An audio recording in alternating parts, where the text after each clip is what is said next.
protection. Drop the clutch, pedal to the floor. Turn that giddy button to a lion's roar. Dream machine, racing queen. I'll take you wherever you wanna go. Let's go to town.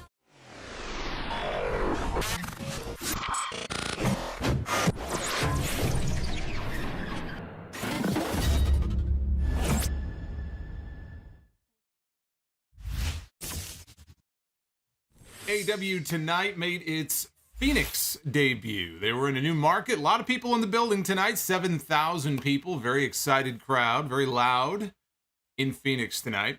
And tonight was one of those nights where you look at the Dynamite lineup on paper and it looks very weak.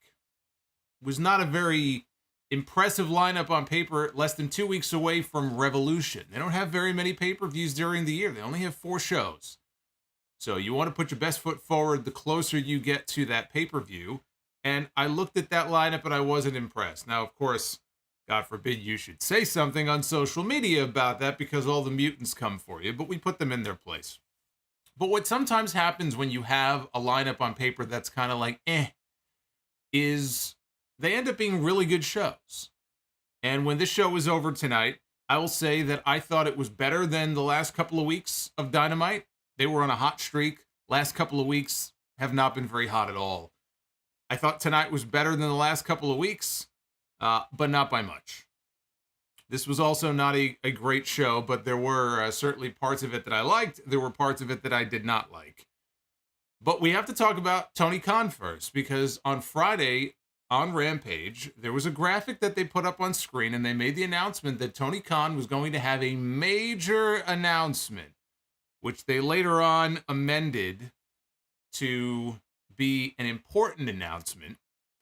But they said that Tony Khan would have another major announcement. Now, usually when we have these major announcements, people joke, oh, the ratings must be down. And they were, actually. The Dynamite numbers were down last week. And so, wouldn't you know, we had the announcement of a Tony Khan announcement. And so all weekend long, as you would expect, people were speculating on what the announcement could possibly be. Is it going to have something to do with Ring of Honor? We already know that Ring of Honor is going to be launching their new weekly show next month, coming up on March 2nd, in fact. And Fire Panda chiming in early here on the stream. Thank you very much, Fire Panda. Always good to hear from you. But we had the announcement, and people started speculating about what it could possibly be. So they were thinking Ring of Honor. They were thinking maybe Forbidden Door. Maybe it was going to have something to do with CM Punk, because we're getting very close to that period where CM Punk is going to be healed up from his injury. What is Tony Khan going to do? Is he going to bring back CM Punk, or is CM Punk going to leave? Right? That's going to be the next big drama that plays out. But that's what wrestling fans do. They speculate. And so Tony Khan appeared on screen in the second hour of the show tonight in the back with Renee to make his big announcement. And instead, he left the announcement to Adam Cole, which I believe is what he did when they made the announcement about the first Forbidden Door show. So my first thought was, okay, maybe this does have something to do with Forbidden Door, but it did not. Although I am going to have some news on Forbidden Door here in a minute. Adam Cole had the floor to make the announcement that starting next month, they did not say when, but sometime in March, AEW is going to have a brand new television show that's going to be airing on Wednesday nights, immediately after Dynamite at 10 p.m.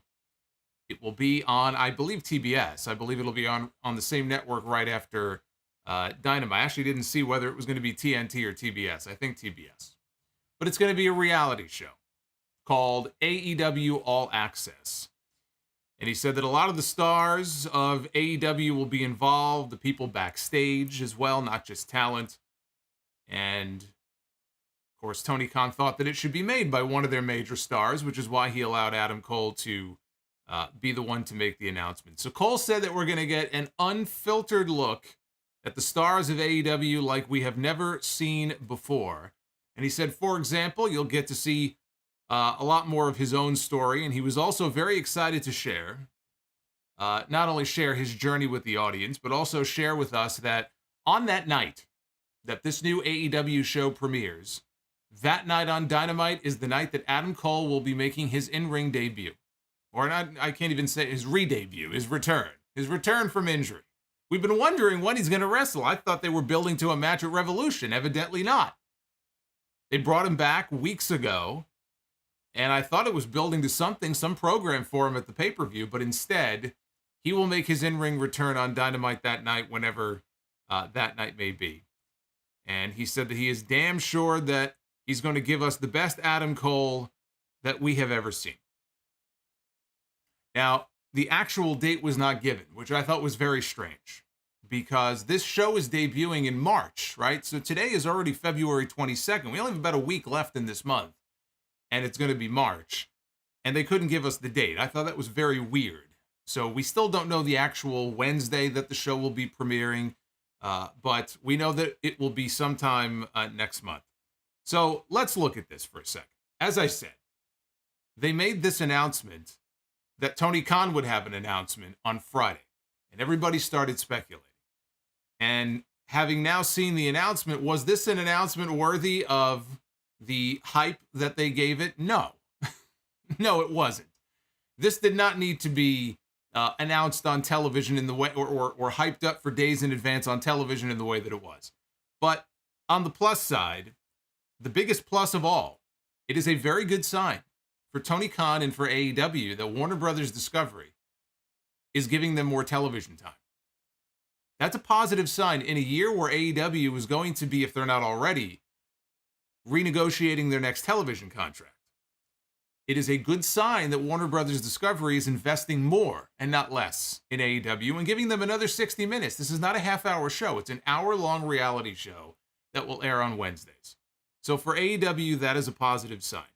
But again, was this worth all the hype that you knew people were going to be, all the speculation and everything? No, it wasn't. In fact, when the announcement was made, they kind of coordinated it. The actual story dropped on Variety. Variety.com has the formal story about the new show, and I'll just read some of it to you now from the story on Variety's site. It says the series is titled AEW All Access and is expected to debut on TBS. Well, there you go, on TBS in March. It will follow some of the company's biggest stars, including Adam Cole, Dr. Britt Baker, Sammy Guevara, Ty Conti, the Young Bucks, Saraya, Wardlow, and Eddie Kingston, along with, hey, AEW All Access. Maybe we'll get to see Sammy Guevara and Eddie Kingston behind the scenes, right? You want to give us full access. Let's maybe they have security footage of what went down last year between the two of them.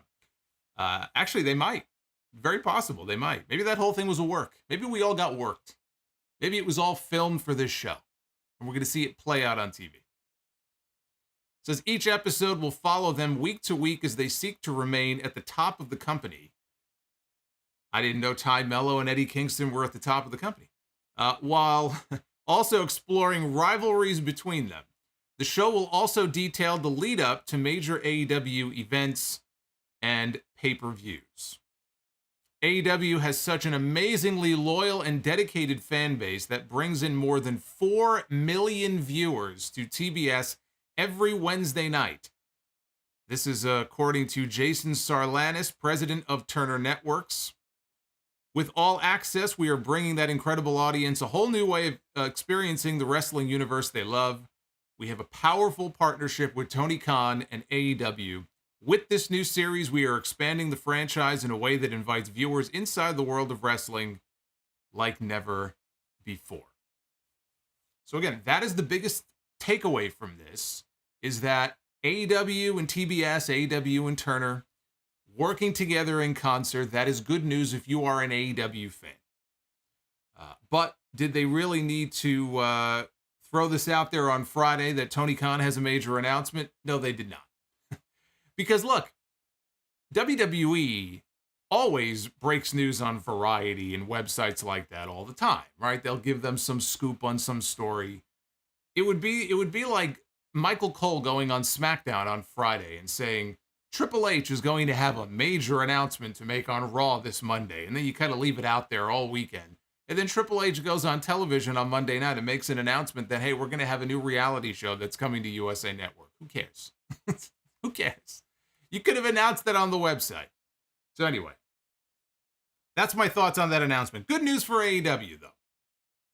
But I got even bigger news. If you were disappointed by that announcement, or if you were hoping for some kind of announcement about the next Forbidden Door show, we actually have a date for AEW Forbidden Door 2, which is not officially confirmed, but basically it is. And there was an item here on PW Insider from Mike Johnson earlier this evening, as he was talking about several days ago on the website. The word making the rounds backstage this past weekend at New Japan's Battle in the Valley was that a second Forbidden Door pay-per-view with AEW was 100% set to go later this year, although details as to where and when were not known. Over the course of the last few hours, people sent along a link to Spectrum Cable's pay-per-view listings. They have listings on there for all the upcoming wrestling pay-per-views, WWE and AEW, between now and the end of the year. And in that listing of all of the upcoming pay-per-views is Saturday, June 24th, listed as AEW Forbidden Door 2. So there you go. Not official from AEW yet, but there it is. It makes sense because the Forbidden Door show last year also took place in June.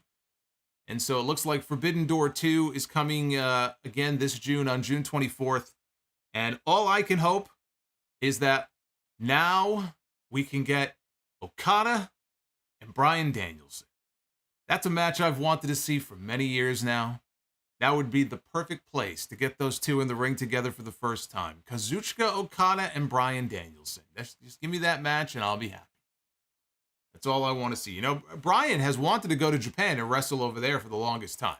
And it's kind of funny that Omega's gone back. We've seen Moxley's been there. All these people have been there. But not Danielson, because he didn't want to wrestle in front of clap crowds. Well, now, as of a few weeks ago, the cheering is back. I don't know how many of you saw the Great Muta Final Bye-Bye pay-per-view, or whatever it was called, that they did at the Tokyo Dome the other night. Yesterday, in fact. Yesterday morning. I finally got to see, the matches I wanted to see. I got to see it today. And it was refreshing having a Tokyo Dome show with people actually screaming and chanting and cheering.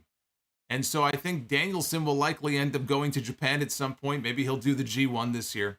But that's a match I'd like to see on that Forbidden Door show. So we'll talk more about Forbidden Door as we get closer. But let's go back to this show here. I said it was better than the last couple of weeks. There were things I liked, things I didn't like. Here's what I liked about the show. And it really should be no surprise. The number one program, the hottest program on the show, is the program around the AEW World Championship, as it should be. MJF and Bryan Danielson. Danielson came to the ring tonight for a promo. He was interrupted by MJF, who has so many villain origin stories, I've lost track of how many fucking background stories this guy's had. But he told us another story tonight, and got a little personal.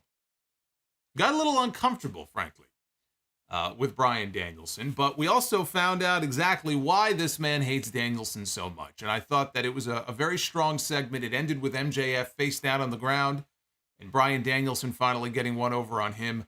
So that to me was the strongest segment on the entire show tonight. That was the best segment on all of Dynamite. I like that. I love the opener. That was a hot pay-per-view caliber opening match involving Orange Cassidy, who is the most polarizing performer in the entire company. And when I posted what I did on Twitter earlier today, there were a few people who chimed in and said, I can't respect Solomonster because, the way he puts over pockets. So as soon as they say that, I know exactly, where they're getting their information from. These are people who can't think for themselves. But you saw tonight why Orange Cassidy is pushed so hard in AEW, because he came out tonight and they treat him like a superstar. And then when the bell rings, you put him in the ring with somebody who can go. Orange Cassidy can go. And he and Wheeler Yuta had a pay-per-view caliber, excellent opening match tonight that I loved. The other thing I liked on the show was a segment that they did. It was relatively brief, but Christian Cage and Jungle Boy had another segment on the show that ended with Jungle Boy being laid out, but I enjoyed that. So to me, those are the parts of the show I enjoyed. Everything else, including that Battle Royal, I was not a fan. I was not a fan, really, of the main event. I was not a fan of the Battle Royal and how the Battle Royal ended, because we now know one of the teams filling the remaining spots in the tag team title match at Revolution. And there were a lot of great teams in that Battle Royal tonight. You guys saw it. There were a lot of great teams in that Battle Royal. We had the Lucha Bros were in the Battle Royal. Top Flight was in the Battle Royal. Aussie Open, they flew Aussie Open in to be in the Battle Royal, right? Among others. Who won the Battle Royal tonight? Jeff Jarrett. Literally, he won the match. He got the deciding elimination at the end of the Battle Royal. Two men in Jay Lethal and Jeff Jarrett who only recently already challenged for the tag team titles. They already had a tag team title shot. I think they even did a dusty finish or something with them at the end of that match. They're going to Revolution. And they're going to be challenging again for the AEW tag team titles. Bullshit. So anyway, Jon Moxley and Evil Uno were in the main event. If that sounds like a Rampage main event, that's because it was. But if you're a fan of blood, then you know what? This was the main event for you. We'll get into all the details of the show here. This is your AEW Dynamite review here for Wednesday, February 22nd, 2023. I am the Solomonster. Hit that subscribe button if you are new here. For God's sakes, hit that subscribe button and get on in here and join the party. Like the video. We're looking for at least 450 likes on this video. If we get there, by the time we get to the end of the stream, we will do Be the Booker. And if we don't, well, we'll try next time. So get those likes in, smash that like button. Super chats are open, memberships are open. We've got Griga. I think Dr. Dakota, gifted a membership to somebody before. Shutterbug fan just got gifted something here by Griga. Thank you guys. Super chats and memberships are always open, as you guys know. Dynamite tonight. Yes, Jeff. JARRETT. Is going to Revolution. Amazing. Dynamite kicked off with a championship match here tonight with Orange Cassidy defending his All-Atlantic title against the Ring of Honor Pure Champion Wheeler Yuta. And the crowd in Phoenix, all 7,000 of them, were hot for Orange Cassidy when he came out. They traded a lot of convoluted pinning combinations early in the match. Cassidy even used Yuta's own seatbelt pin attempt on him. And you could tell Yuta was very frustrated. All of a sudden, Claudio Castagnoli, the Ring of Honor World Champion, a fellow member of the Blackpool Combat Club, walks down to the ring in street clothes. He had his Blackpool Combat Club jersey on. Strolls down to the ring, and he goes over to Wheeler Yuta outside the ring. And he slaps him right across the face. Just slaps the taste right out of his mouth. Hey, Boots. Thank you for your gifted channel membership. Daniel Parker is the lucky recipient, joining our little green world order that we have in the live chat. Welcome, Daniel.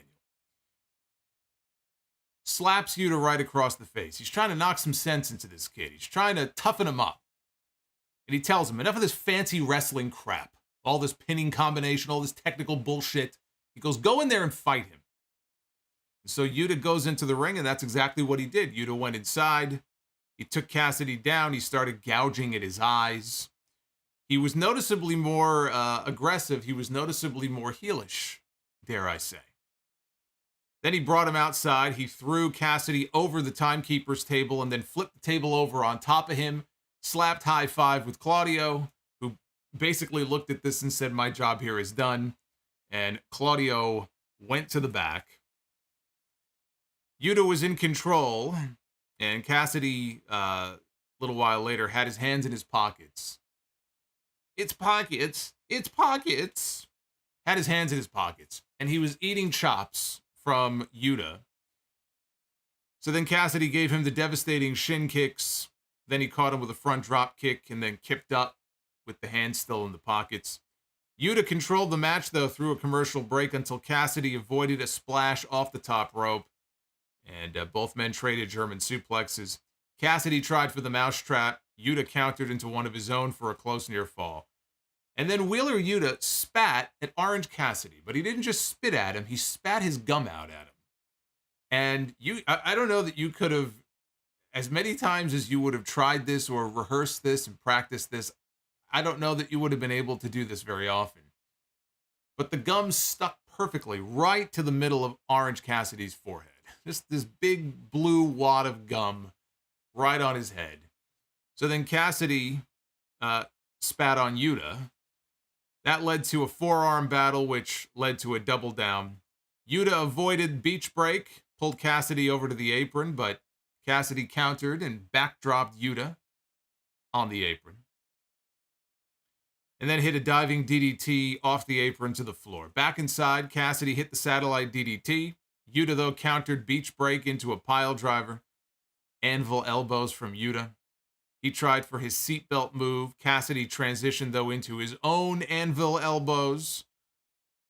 Cassidy popped up with an orange punch. Yuta kicked out. Cassidy hit beach break. Yuta again kicked out. And then Cassidy hit one final orange punch to Yuta, who was down on his knees. And he finally got the pin to win the match and retain the title. After the match was over, Cassidy wanted a hug. Wanted a hug from his old friend.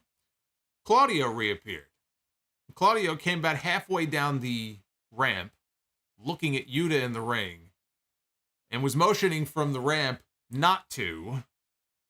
And so Yuta listened to his father, and he brushed past Cassidy on his way out of the ring. As I said before, an excellent pay-per-view quality opener, and they gave them time. This went about 15 or 16 minutes or so by my count. Cassidy super over with the fans in Phoenix, and I like the intensity from Yuta, and you know, Claudio coming out and smacking him and yelling at him and admonishing him obviously had a lot to do with that. I would go as far as to say that this was the second best Orange Cassidy match that I have seen in AEW, behind only the Forbidden Door match that he had with Will Ospreay, which I thought was better. And Cassidy's had a lot of very good matches in this company, and I think there was a triple threat with Omega and Pac a couple of years ago, but this one I think may have been his second best match. I also like the idea, which they teased multiple times on this show, of a heel turn for the Blackpool Combat Club. We saw it again at the very end of the show, which we'll get to that after the Moxley main event, but there were definite hints in the opener and in the main event of a different direction. A heel direction for the Blackpool Combat Club, with or without Bryan Danielson, because apparently Bryan Danielson is only a member of the Blackpool Combat Club when it's convenient for him to be a member of the Blackpool Combat Club. Most of the time, he has nothing to do anymore with this group. But we are getting some sort of story now involving the BCC, and Claudio being there to give Yuta a harder edge. And I'll tell you what, if that is the direction they're going in here, and the members of the Blackpool Combat Club are going heel, remember one of the ideas I talked about, it was about a week ago, 2 weeks ago, when it came to Mark Briscoe. And it would be very appropriate then if Claudio were to go heel, even if it was a slow transition to a heel turn, if later in the year, Mark Briscoe took that Ring of Honor World Championship away from him, away from a heel Claudio. It would actually work out better that way if Claudio was heel and Briscoe were to take the belt from him, because that was an idea that I had floated. There's no reason why they can't build a story, not right now, but, again, later in the year maybe, of Mark Briscoe trying to challenge for the title that his brother once held, now that he's a singles, not a tag team wrestler anymore, and have him challenge for and win the Ring of Honor World title. That could be a great story if they wanted to pursue that. So the opener was great. I loved it. Renee was backstage with Hangman Page and Evil Uno, ahead of Uno's match later on with her husband, Mr. Renee. She asked Uno how he prepared for the main event, and Hangman immediately cut him off, and he was very upset, saying, "Look, I've told you 1,000 times not to get involved in this." Uno then cut him off and said, "So many times, Hangman has requested that they not get involved in his matches, and they not get involved in his business. But when he does that," Uno said, "what he's hearing is that the Dark Order is not on his level. So he has a request for Hangman, which is not to get involved in this match tonight, no matter what. Because it's time for the Dark Order to stand up for itself." And then he looked in the camera and he said to Jon Moxley, he says, "It's time to find out why people call me Evil Uno." Probably the best promo I've heard Evil Uno cut, brief as it was. You knew he was a lamb being led to slaughter, so this was his big moment tonight. It doesn't get much bigger than this for Evil Uno. So that set the stage for what we would see later on in the main event. Absolute Ricky Starks was out for a promo next. In the ring. What have I been saying? They had that awful gauntlet a few weeks ago with Ricky, which just made him look like such a fucking fool. And I said, all you need to do to make people forget about that and get Ricky back on the right track is put him on live television with a mic in his hand. And that's what they did tonight.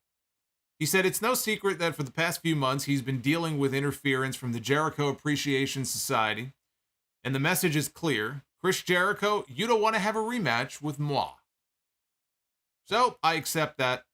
And what I'm going to be doing here is moving on from Chris Jericho. He says, what I have here in my hand is an open contract for a match against me at Revolution. He says, I come out here, I talk about how the Revolution will be televised. And he said, I'll be damned if I'm not going to be on that Revolution card somewhere on that pay-per-view. So he says, I know there's somebody back there who wants to be on the card also.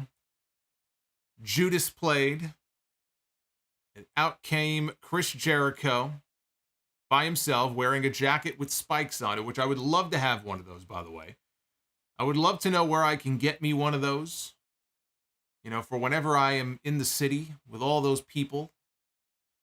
If I have a jacket with spikes, right? Create some space around me. People will stay away from me. I would love to have one of those jackets. So he says, I know what you're trying to do, Ricky. You're trying to bait me into giving you another match. You say that you're over and done with Chris Jericho. You're done when I say you're done. Beating me was the highlight of your career. He says, bottle it up, put it next to your nightstand and admire it every night because it's never going to happen again. He goes, you are not at my level. So good luck with your little open challenge. I hope it goes well for you. So Jericho's on the stage when he's saying this to Ricky Starks in the ring. All of a sudden, we hear music, and out comes Peter Avalon, who had a... Who was it? Ryan Nemeth, that's who it was. Hollywood Ryan Nemeth. His video was playing in the background. Now, I'm sure, they're all part of the same group on Dark or some bullshit, I'm sure. But it was still weird seeing Ryan Nemeth's name on the Videotron. But here comes Peter Avalon. I said, that's definitely not Ryan Nemeth. He didn't make it very far before Jericho gave him a Judas effect wearing his spiked jacket. He gave Avalon a Judas effect and knocked him down. Jericho then walked to the ring and he got up in Ricky's face, says, you can't have Revolution without Chris Jericho. Maybe I should sign your little contract so I can embarrass your stupid ass. And Stark said, yeah, you could. Says, but we all know your boys would help you out. He pointed out how, Jericho, you were the first ever AEW World Champion. Says, you're the guy who beat two legends in one night. You did that all by yourself, didn't you? Said, all I'm saying is, I think you have it in you to get the job done all by yourself.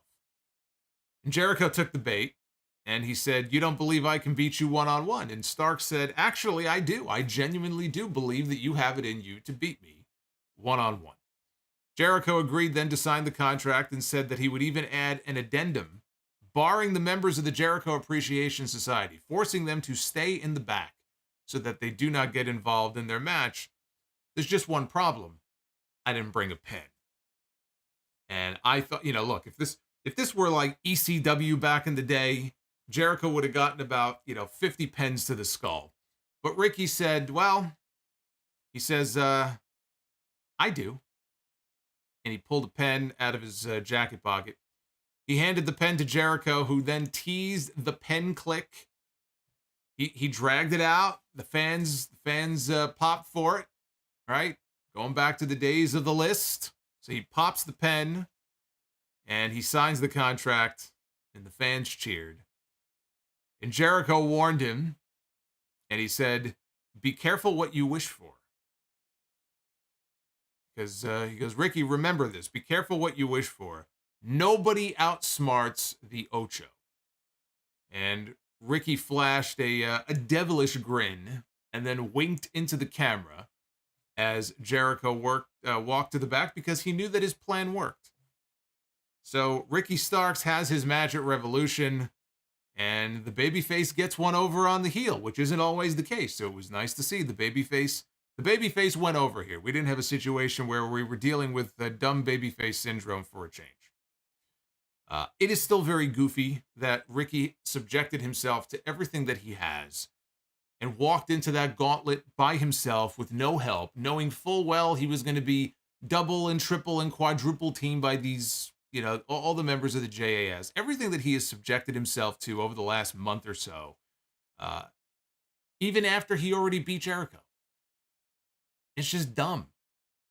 Very goofy. But they're going to go to Revolution. The only outcome should be Ricky Starks beating Chris Jericho for a second time. That's it. He won the first match. Jericho's been fucking with him ever since. They're going to go to the pay-per-view now. This is going to be their first pay-per-view match against each other one-on-one. And the only acceptable outcome is Chris Jericho doing the job again to Ricky Starks to prove that that first win on television was not a fluke and that Ricky is the real deal. And the other reason why is because I don't want to see this feud drag out any longer. Beating Jericho once, cool. Beating Jericho twice, okay, fine, even better. After that, Ricky can move on to something else. I don't want to see this feud drag on any longer than it has to, because we've seen that with Jericho before.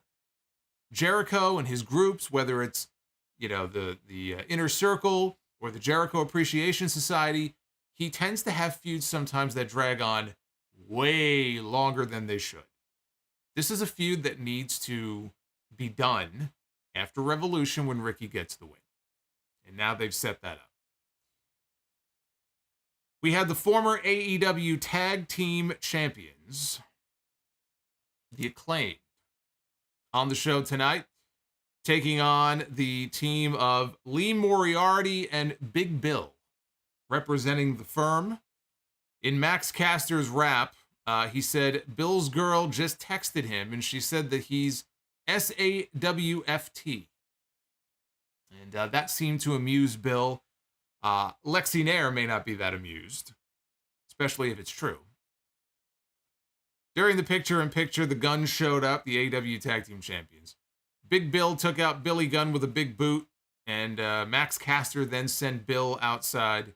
Austin and Colton Gunn hit ringside to put the boots to their father. Bowens, meanwhile, in the ring, he battled back with the Arrival. Caster came off the top with the mic drop for the win. A lot of this happened during the commercial break. Probably half of this, if not more than half of this match, frankly, took place during the commercial break. It was a basic match. Not much to it. Just a basic match to give the Acclaimed a win heading into Revolution. They've already, got their spot. They're going to get a tag team title match at Revolution.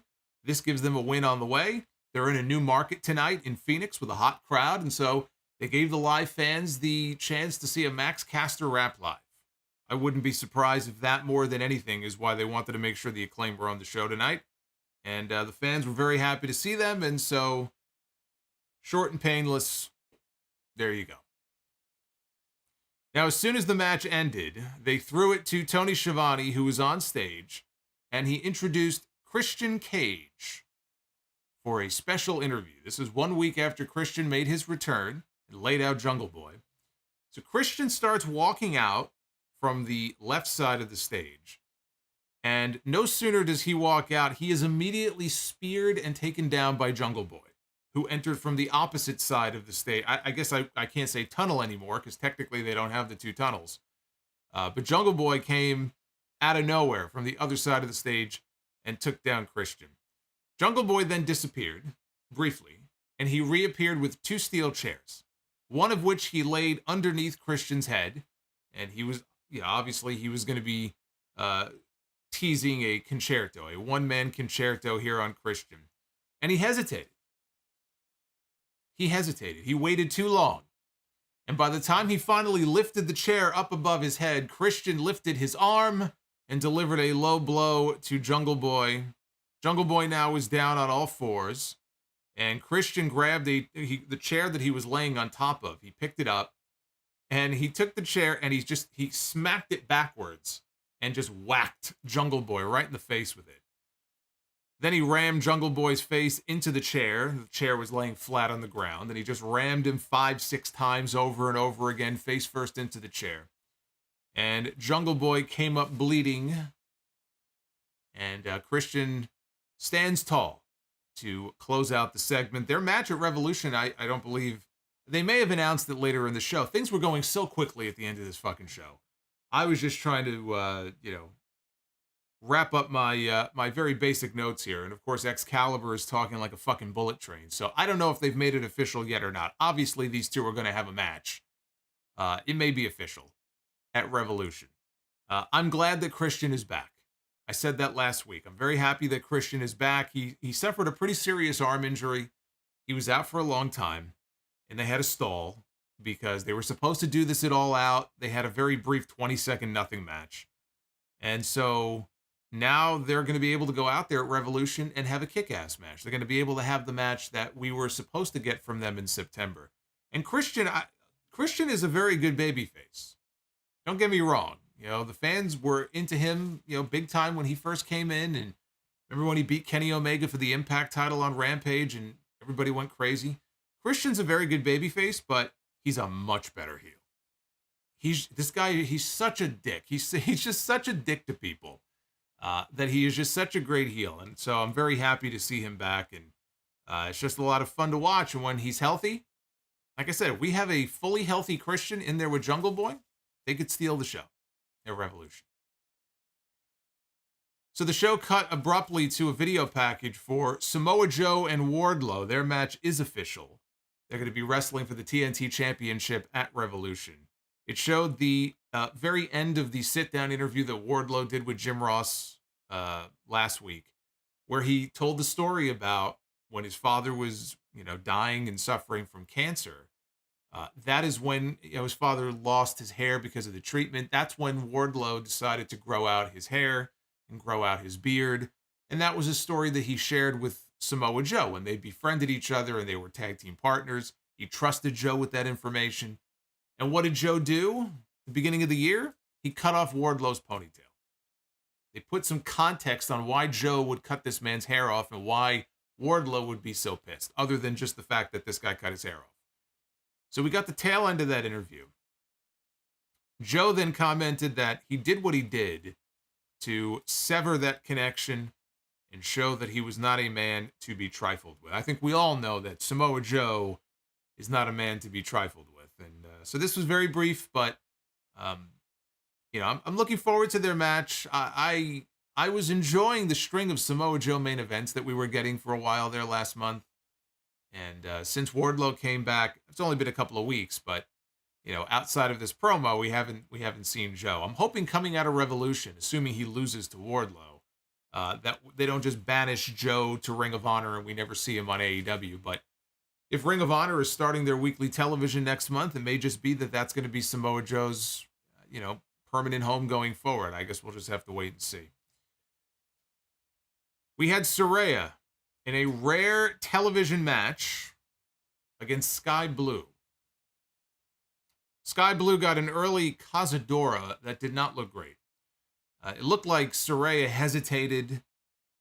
That's what it looked like to me. And she went over for the move anyway, but I thought it looked like shit. Toni Storm was out there, and she got involved in the match while the referee's back was turned. Skye Blue fought out of the corner with a top rope crossbody, hit a snap drop kick. Toni Storm, though, distracted the official. Skye Blue clocked Toni, but then turned right into a thrust kick by Saraya. And Saraya locked on the Scorpion crosslock for the submission. Shout out Bull Nakano. I remember, even watching when they brought in Bull Nakano to WWE in 94, 95 to work with Alundra Blaze. And I think they had a match at SummerSlam in 95. I remember even then thinking, man, that's a painful looking move. She would lock that hold on Alundra and just wrap her up like a pretzel. So, of course, I always, as most people probably do, associate that move with Bull Nakano. So, hat tip to her. After the match, they were about to spray paint Skye Blue green. She was going to become Skye Green. When Jamie Hayter and Britt Baker ran down and the heels fled the ring, Instead, they spray painted a DMD sign that somebody was holding up in the front row. And as Toni Storm and Saraya were leaving up the ramp, Ruby Soho's music hit. And Ruby walked out on stage. So now we had Ruby on stage. We had Saraya and Toni Storm kind of in the middle, right there on the ramp. And then in the ring, we had Britt Baker and Jamie Hayter. And Ruby didn't care about Saraya and Toni Storm. She was looking at Jamie Hayter in the ring, and she was doing the belt motion around her waist because she wants the AEW Women's Championship. This match wasn't very good. And as far as Ruby Soho is concerned, for Ruby, she wants the title more than she's interested in choosing a side. For her right now, this is not about picking a side. This is about going after the championship. It doesn't mean that she can't end up being a part of the little outsider faction or whatever you want to call them. But right now, she's just interested in Jamie Hayter. Now, skipping ahead, there was a segment to follow up on this later on in the show. Tony Schiavone was in the back with Jamie Hayter and Britt Baker. And Jamie Hayter said that Saraya has tried to wreak havoc here in AEW, and she's also undefeated. And so she said Ruby Soho also deserves a shot at the AEW Women's Championship. So her idea was that they make it a triple threat match at Revolution. And she would defend her title against both women, which I assume is official. So it looks like we'll be getting Jamie Hayter, Saraya, and Ruby Soho for the AEW Women's Championship. Now, I get the idea that Saraya is undefeated. She hasn't had very many matches, but she's undefeated. I can't say that she's looked overly impressive recently in whatever segments that she's been in. And frankly, I thought this story had potential. It was kind of an interesting concept that you bunch together some of the so-called WWE women, and then you have them go up against the AEW originals, the ones who feel like they're defending the honor of this company that they've been with since day one. People like Jamie Hayter and Britt Baker, and others as well that you can, Jade Cargill, whoever. There's a lot of women who have never sniffed WWE. I mean, Britt Baker wrestled on Raw, but yeah, she had one match against Nia Jax. Might have been Nia's debut now that I think of it. I think Nia Jax in her debut on Raw wrestled Britt Baker. But Britt Baker never, signed with WWE. She was the featured centerpiece of that women's division from day one when this company started. So the concept had, and I still think it has potential, but just these segments every week have just not been good. I mean, is anybody excited by this? They go out there like some half-assed version of the NWO. I don't know who came up with the spray paint concept. I'm not sure what the significance of the spray paint even is. The green spray paint. To me, it's just fucking lame. They have to drop that shit. It's unnecessary. Again, the concept of them being the outsiders doesn't mean you have to copy every element of what the outsiders did in WCW. So this has just been really lame so far. But as far as adding Saraya to the triple threat, again, she's undefeated, so I get it. I would prefer, a one-on-one match with her and Ruby Soho. I mean, some people are very down on the idea of Ruby Soho getting a title shot. They've kept her, fairly hot since she came back from her injury. And I actually think that her and Jamie Hayter one-on-one could have a very good match. But looks like they're going to go for the three-way. Justin Roberts was in the ring, right? Phoenix's own Justin Roberts to introduce the American Dragon, Bryan Danielson, for a live in-ring promo. He said it was great to be back in Phoenix. Said that it sounds like the crowd wants him to win the AEW World Championship at Revolution. He said he's going to do everything in his power to do that. He's going to do everything he can to beat MJF. Bryan then turned his attention to what MJF said last week about hating him, how much he hates him. And Bryan pointed out, he said, you tried to break my friend's arm. You took a bounty out on me, and you hospitalized my mentor, my friend, William Regal. And MJF hates me? You do all these things to me, and you hate me? MJF's music then hit, and the champion walked out. He said, Bryan might have all these schmucks twisted, but he knows who Bryan really is. He claimed that everybody he ever loved has tossed him away. Here's another origin story, everybody. For MJF, we're going to get another sob story here from young Maxwell. Says that everybody has tossed him away until one day, earlier in his life, he met a girl that turned his life around, turned his whole world upside down. And MJF claimed that he got on one knee and he told this woman that he wanted to start a family with her. He wanted to build a home with her. He wanted to spend the rest of his life with her. What did this woman do? What did this girl do to him? She left him. She walked out on him. And he got chants of "You deserve it," which was very funny, I have to say. Just in that moment, I thought that was fucking hilarious. So MJF said that the only thing he has now in his life, just means everything to him, is the Triple B, the big Burberry belt. And it's the only thing that stops him from grabbing a fistful of pills and calling it a day. And this is the part of the promo where I just wrote, this just got uncomfortable. This just got uncomfortable here. Meanwhile, everybody loves Bryan Danielson. And when they see him, they yell yes at the top of their lungs. MJF said the worst of all, he has a family. Bryan has a family. He's got a beautiful wife, right? He's got 2 healthy, beautiful children, and he takes it all for granted. He told Bryan that he's had more concussions and head trauma than anybody in the history of the sport, to the point where he was foaming at the mouth and having seizures. When he steps in that ring, basically what he's saying is that wrestling is more important than his family. He says it's spitting in his face, in MJF's face. And he mentioned putting the pill-addicted William Regal in the hospital. Says that he's going to punish Danielson for everything he's taken for granted. And then he started to mention Danielson's kids. And Bryan Danielson warned him not to bring his kids into this or he would kick the shit out of him. And MJF did it anyway. He looked into the camera to address Birdie and Buddy. Those are Bryan's kids. Birdie and Buddy. At Revolution, he's going to make Dada pay for all of his selfishness, and he's going to rip Dada's arm out to make sure he can never play with you again. He said for 1 hour straight, he's going to make sure that Dada can never pick you up again. And then Uncle Max is going to take his fist and hit Dada in the head with it over and over again. And he's going to give Dada a present on March 5th.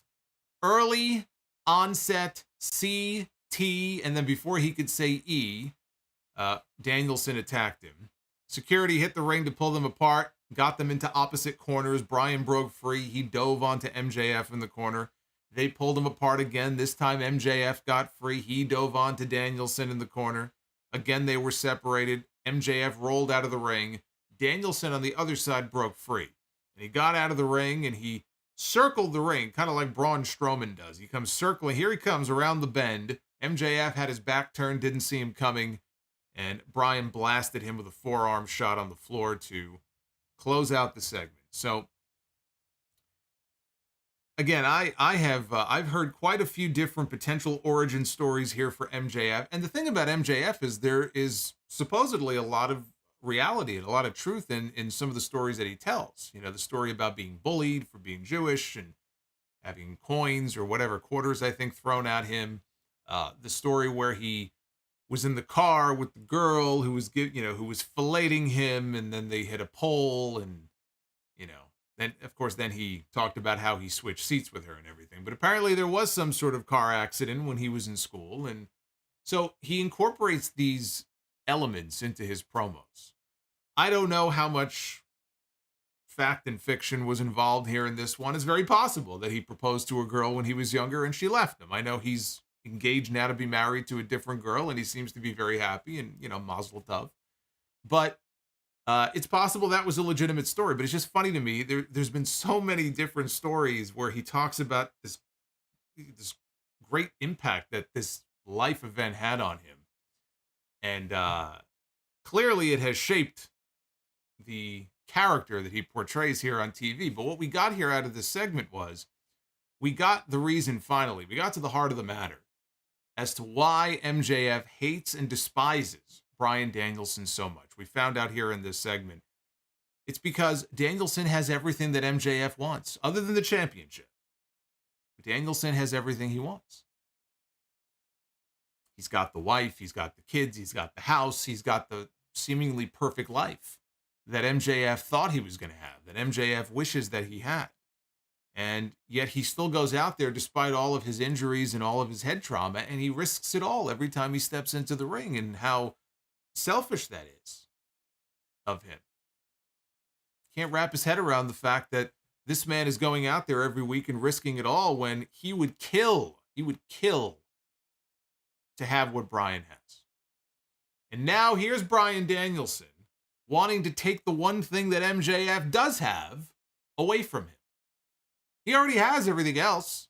The one thing MJF has, the big Burberry belt, and Bryan wants to take it away from him. So he hates this man's guts. And he's going to rip his arm off and beat him over the head with it at Revolution. I thought this was a strong segment. And the pull apart I thought was also really good. You know, Bryan left MJF laying. Usually it's been the other way around. It is the hottest program they have in this company right now, as it should be, because it's their top program. It's all about the AEW World Championship. So it should be the hottest program that they have. They really don't have anything else on the show right now that matches this, that matches the interest level. At least for me, it doesn't match the interest level in this. Some people might say, what about Moxley and Hangman? Not really. Not really. This is the best thing going in AEW right now. And to me, there's really nothing that comes close. You know, you look at what the Elite are doing right now, and it's actually quite amazing to me how Kenny Omega has, since he came back to AEW, has felt like just another guy. I'm not saying that you should just put the belt back on him and just, you know, make him the champ, but he came back and he's feels like a much bigger star working for, you know, his limited dates for New Japan as the US champ there than he does in AEW. And you could even go back to the last time that we saw Kenny Omega before he went away to have all the surgeries that he had, when he lost the championship in 2021 at Full Gear, when he lost the title to Hangman Page. And, you know, you remember there was the little nod with the Bucks and Hangman and, you know, what's going to happen with the Elite. There was some drama involved there. And you also had Adam Cole had, I think, just come in a couple months before that. And then Kenny Omega's gone for 9 months and he comes back and there was no follow-up to any of it. None of it. Now, Adam Cole was hurt. That's not Tony Khan's fault. I mean, that whole thing disintegrated, right? Bobby Fischer's gone. Kyle O'Reilly is still out hurt. Adam Cole, you know, got his bell rung, and so he was not available. So you couldn't pick up with that story when you got the Elite back together. But, like, there was no real follow-up on the Hangman stuff or anything like that.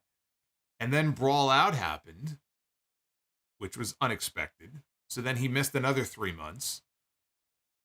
So he's been back a couple months now, and they're doing the trio stuff, and he just feels like a complete afterthought, which is why, you know, when I was talking about that story on the podcast on Sunday about Kenny Omega being a potential free agent that WWE thinks they can land, he has not been positioned as a top star the way that he should be. Since he came back, he should feel like a bigger deal, and he just does not. And it makes me wonder if maybe he feels the same way. Maybe not. Maybe he's comfortable being in the position that he's in. Maybe it was his idea. Who knows?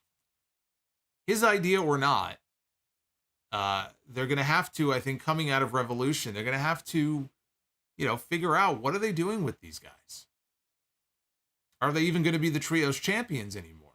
It might actually be better if they're not, because then maybe they can, you know, finally take this in a different direction instead of just having them have, you know, trios matches every week with no real story behind it.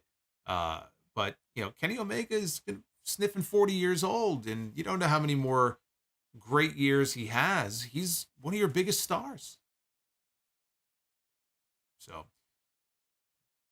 there was a segment, though, very brief promo from the House of Black, one of the video vignettes that they do, the real kind of creepy ones, you know, where this was later in the show, where they said that they want to have a chat with the Elite on Rampage this Friday.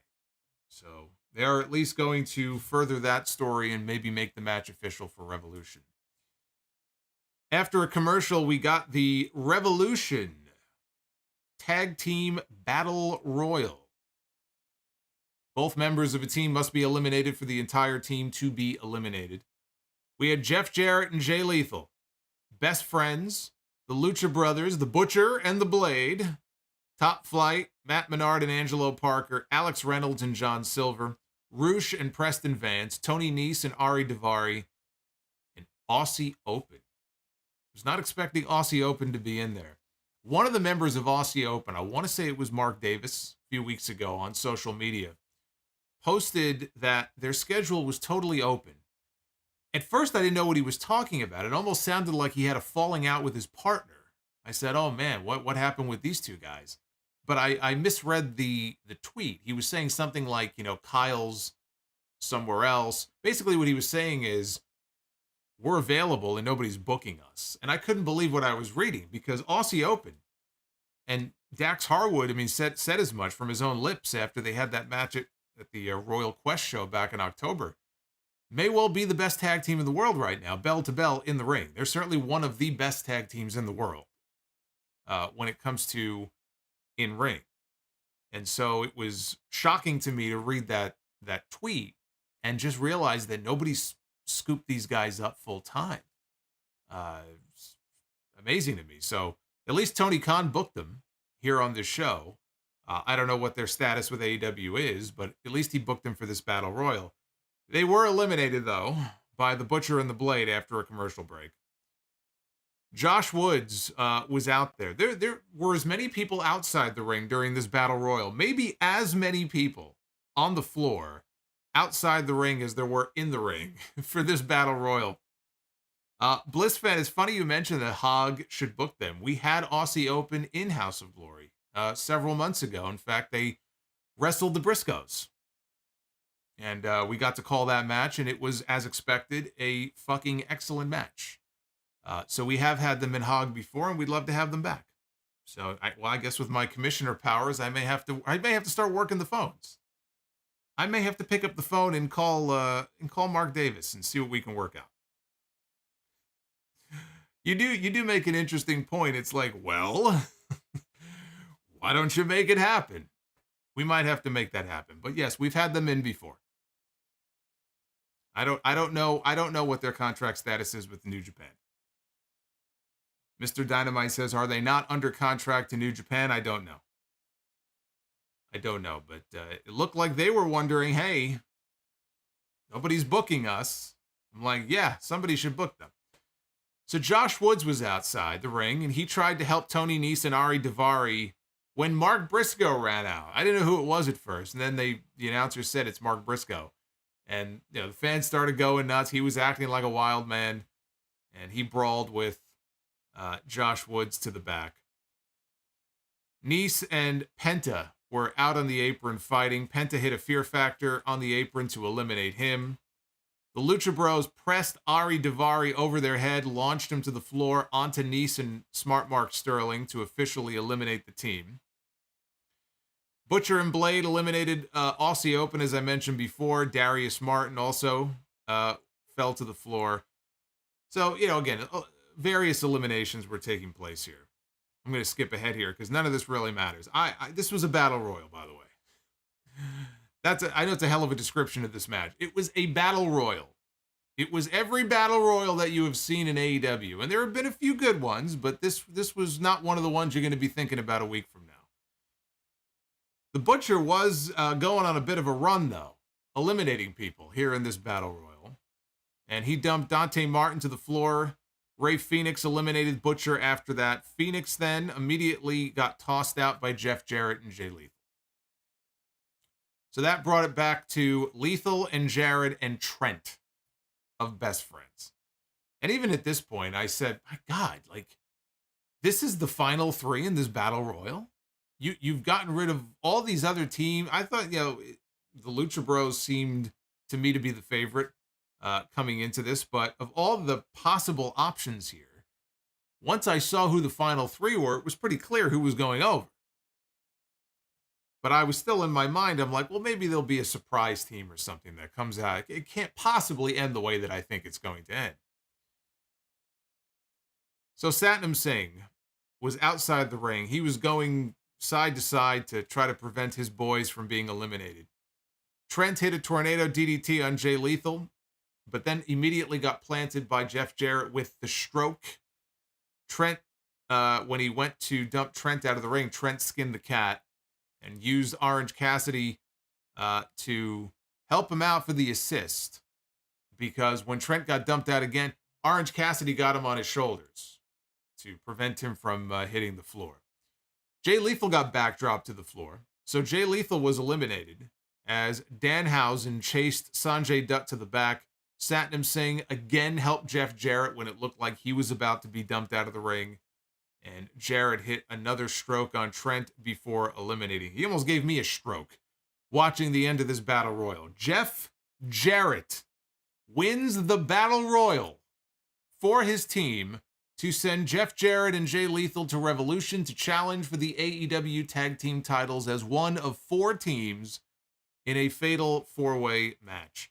And as I said before, in a Battle Royal that had all of these talented teams, from Aussie Open to Top Flight to the Lucha Bros and everybody in between, we get Jeff Jarrett and Jay Lethal, who already challenged for the tag team titles, are going to Revolution to once again challenge for the tag team belts.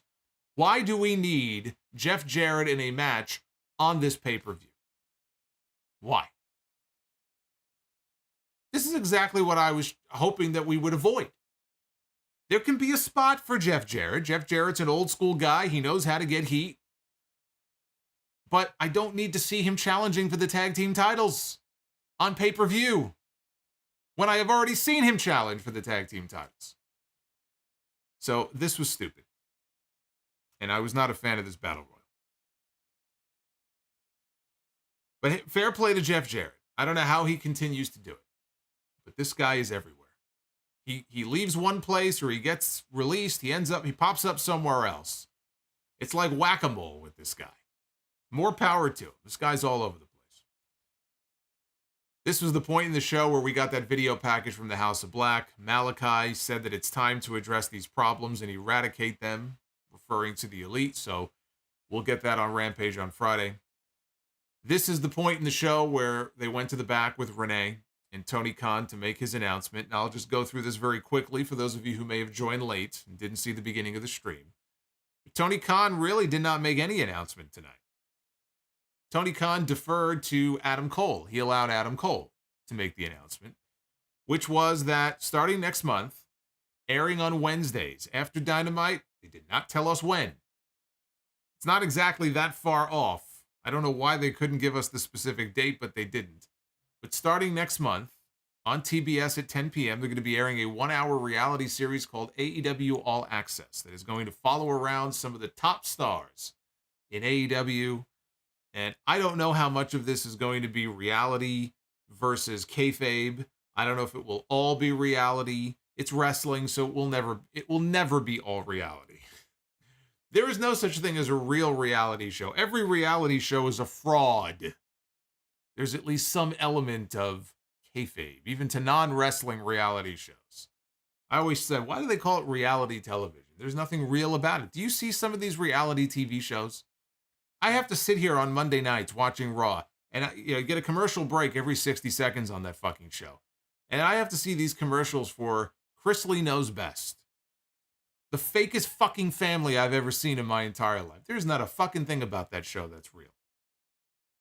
Hogan Knows Best. You want to go back to Hogan Knows Best? You want to tell me what's so real about that show?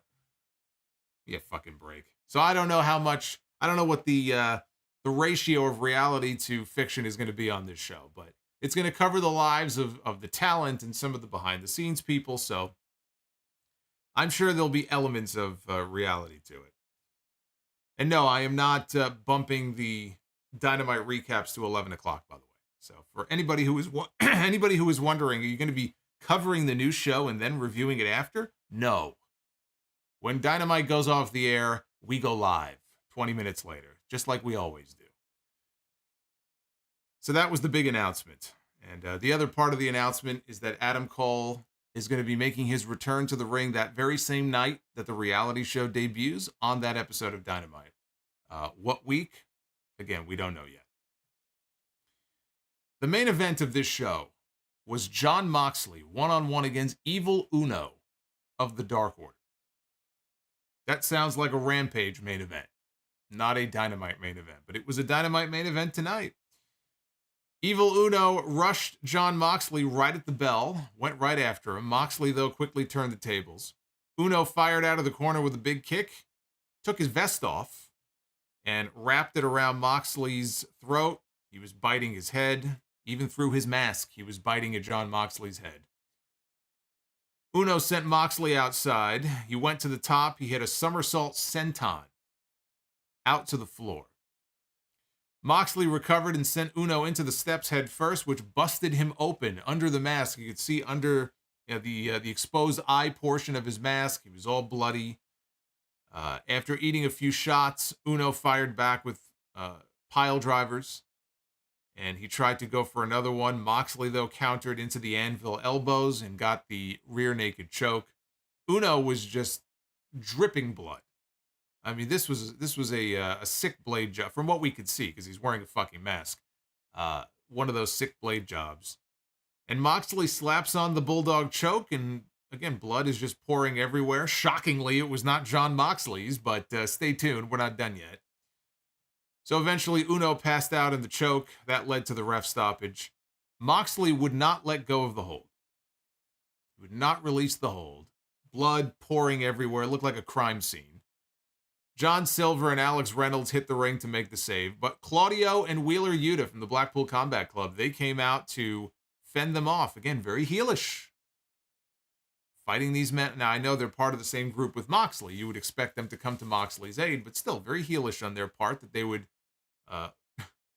prevent people from trying to rescue this man who was dying and bleeding out in the middle of the ring. Hangman Page in the back had seen enough. Yes, Evil Uno did say, "Don't come out. I don't need your help," but the match was over now. So here comes Hangman Page. And Hangman Page has barbed wire wrapped around his fist. And he popped Moxley in the face.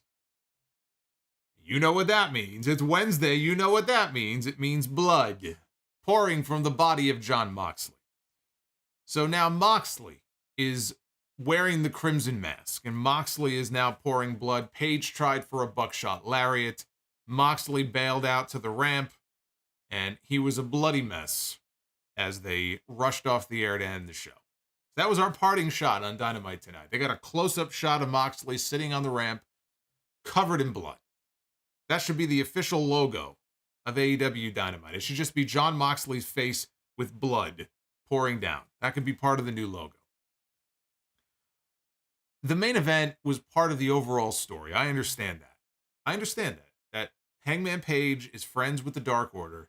Jon Moxley tonight was sending a message to Hangman Page by beating up one of his dear friends and trying to murder this man. Part of the story. I get that.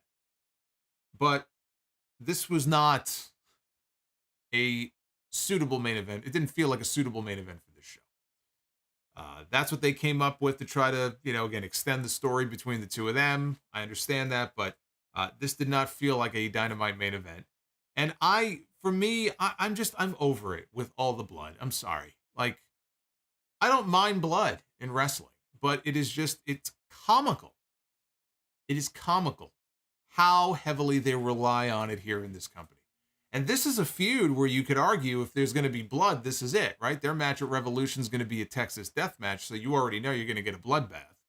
And this feud has been going on now for several months. This would be one of those feuds where I would say, all right, if there's going to be blood, this would make sense, that these guys would bleed, right? And they would have a big brawl to end the feud.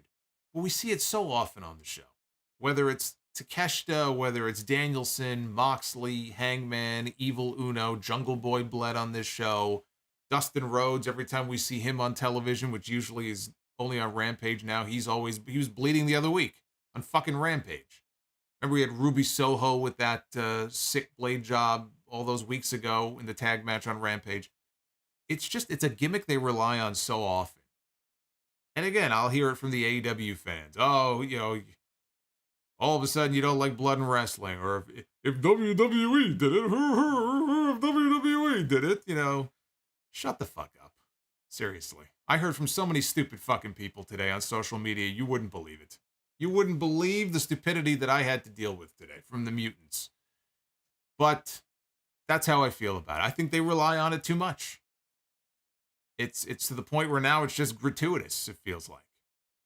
For the sake of doing it. Either that or Tony Khan is allowing so much leeway that everybody feels like they have to have blood in their thing and they're not even coordinating. Maybe that's part of the problem here, right? This guy says, oh, we have to have blood in our thing. Moxley's going to have blood in his. This guy's going to have blood here. It's just like, I like the use of it. I'm okay with the use of it in wrestling, but make it feel special where when you see it, oh shit's about to get real here. And I guess now I'm just so desensitized to it that I just wish they were a little more careful with how they used it. So, not a fan of the end of this show. And really, the overall show, I thought that the show was better than it was the last couple of weeks, but by no means I didn't think this was a great show. It looked weak on paper. It was a little stronger than I expected it to be, but not by much. There were the segments I named earlier that I liked on the show. Everything else I really wasn't a fan of. Rampage on Friday has Action Andretti against Sammy Guevara, Young Bucks against Aussie Open, which that should be very good. Willow Nightingale against Tony Storm. Lance Archer is going to make his return to AEW. Not long after Lance Archer went on social media and complained about the fact that he wants to work. Well, now he's going to get to work on Rampage. And we're going to hear from Keith Lee and Dustin Rhodes. And then on Rampage next Wednesday, we have the tag team Casino Battle Royale to fill the final spot in the tag team title match at Revolution. We'll see who the jokers are. I said last week, I think it'll be FTR. Dax Harwood on his podcast is already talking about how he's itching to come back. He said something to the effect of, he may not want to wait until April. So, I don't know. Wouldn't shock me to see FTR as the Jokers in the Battle Royal next week. And Hook, the FTW champion, no longer suspended, is going to be facing an opponent of Stokely Hathaway's choosing. BlissFan made a very good point just now in the chat that I would piggyback on, which is that I mentioned WWE, right? And of course, WWE does not allow blading anymore, and we see blood in WWE, but when we do, generally it's hard way. But if ever there was a match or an angle where there should have been blood, it should have been the stuff with Roman Reigns and the Bloodline and Sami Zayn. It should have been that angle of the Royal Rumble. It really should have. The beatdown that they put on Kevin Owens and Sami Zayn, if this was a different era in wrestling, those two men would have been laying in puddles of blood when that angle was over. And it would have added a lot to it because that thing's been built up for so long.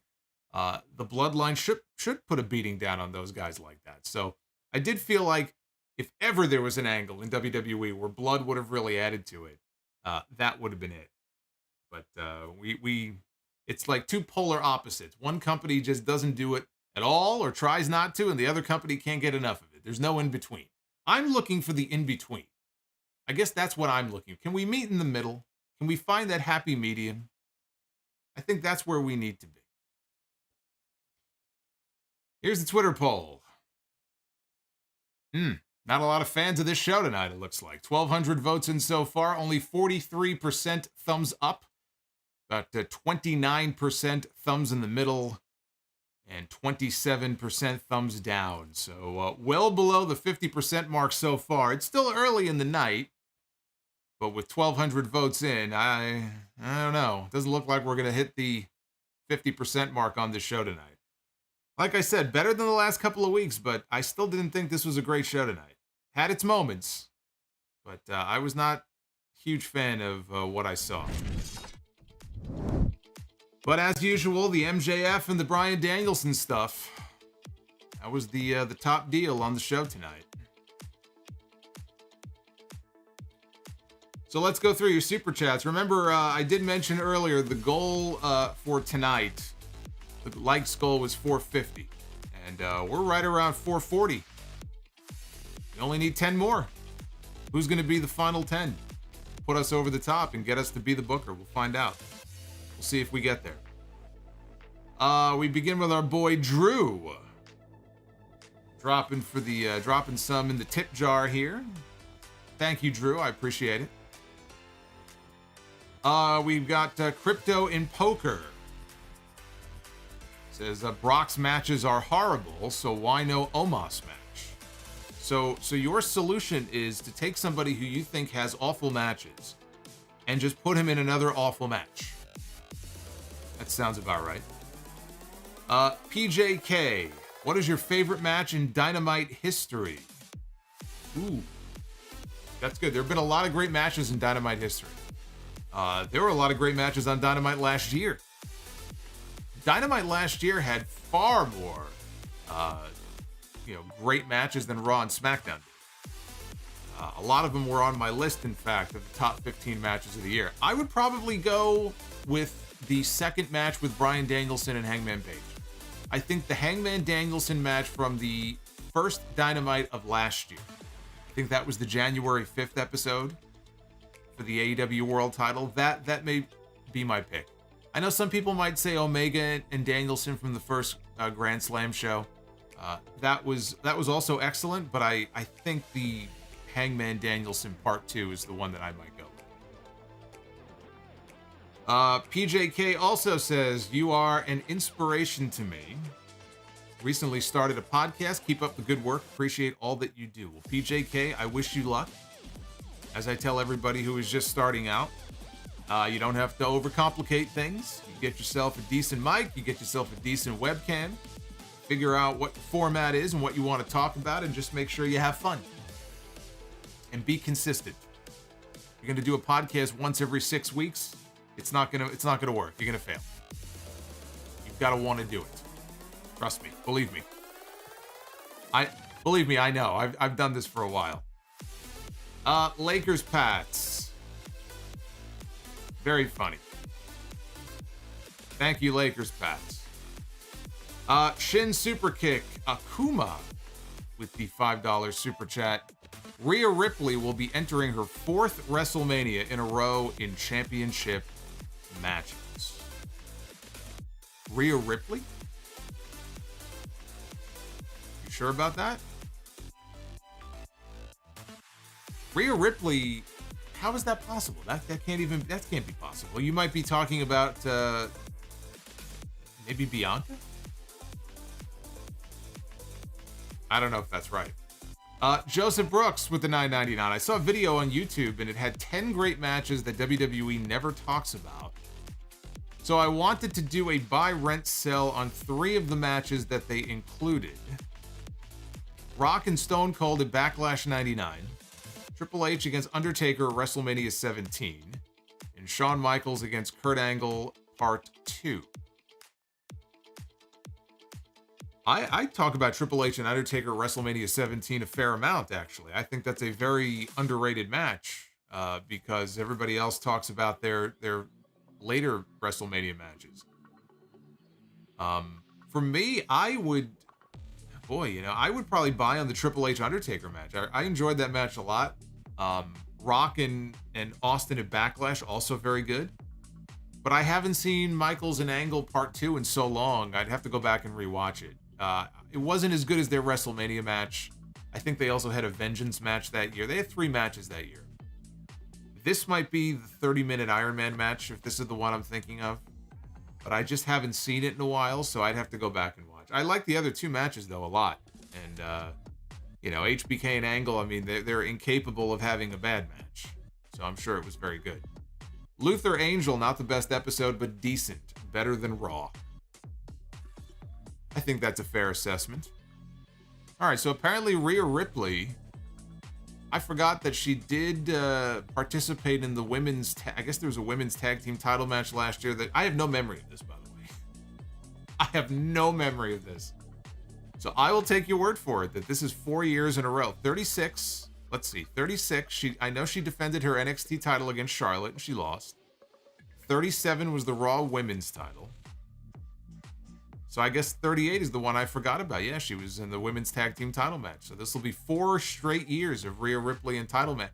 How come it doesn't feel that way to me? If you would have told me that about Charlotte, if you would have told me that about Becky, if you would have told me that about Bianca, I would have believed you. But for some reason, it doesn't feel like 4 years in a row of Rhea being in title matches. Well, hopefully she'll be walking out with a championship this year. Naughty delicious chicken with flavor. If Mercedes Moné or Monet decides to work in AEW, I would book her to challenge Jade Cargill and beat her for the TBS title. Cargill against Statlander storyline is dead. Well, I don't see Mercedes signing with AEW anytime soon. I tell you what I could see, though, and this is interesting. I was thinking about this.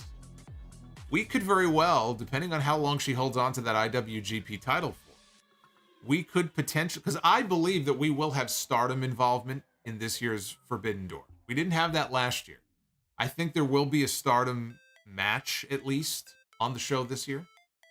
We could very well end up with Mercedes defending the IWGP Women's title, or not even defending it, but being on the show as the IWGP Women's Champion against someone like Jamie Hayter.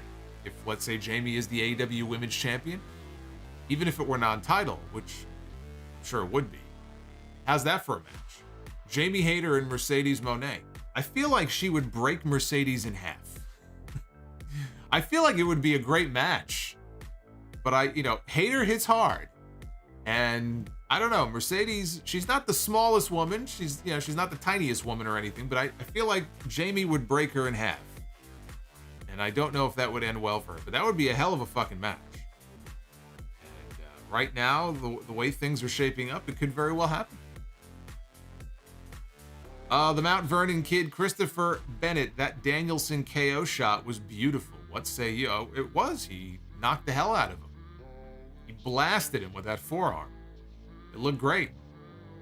Bryan Danielson has a way of making his stuff in the ring look great, because he is one of the best in the world at what he does. Fire Panda. Much like you deny the greatness of Omos, I deny your baseless and cruel accusations that the Omos fans are a cult. You disappoint me, Solomonster, and that makes me cry. Be better. Thank you, Fire Panda. I will drink your tears.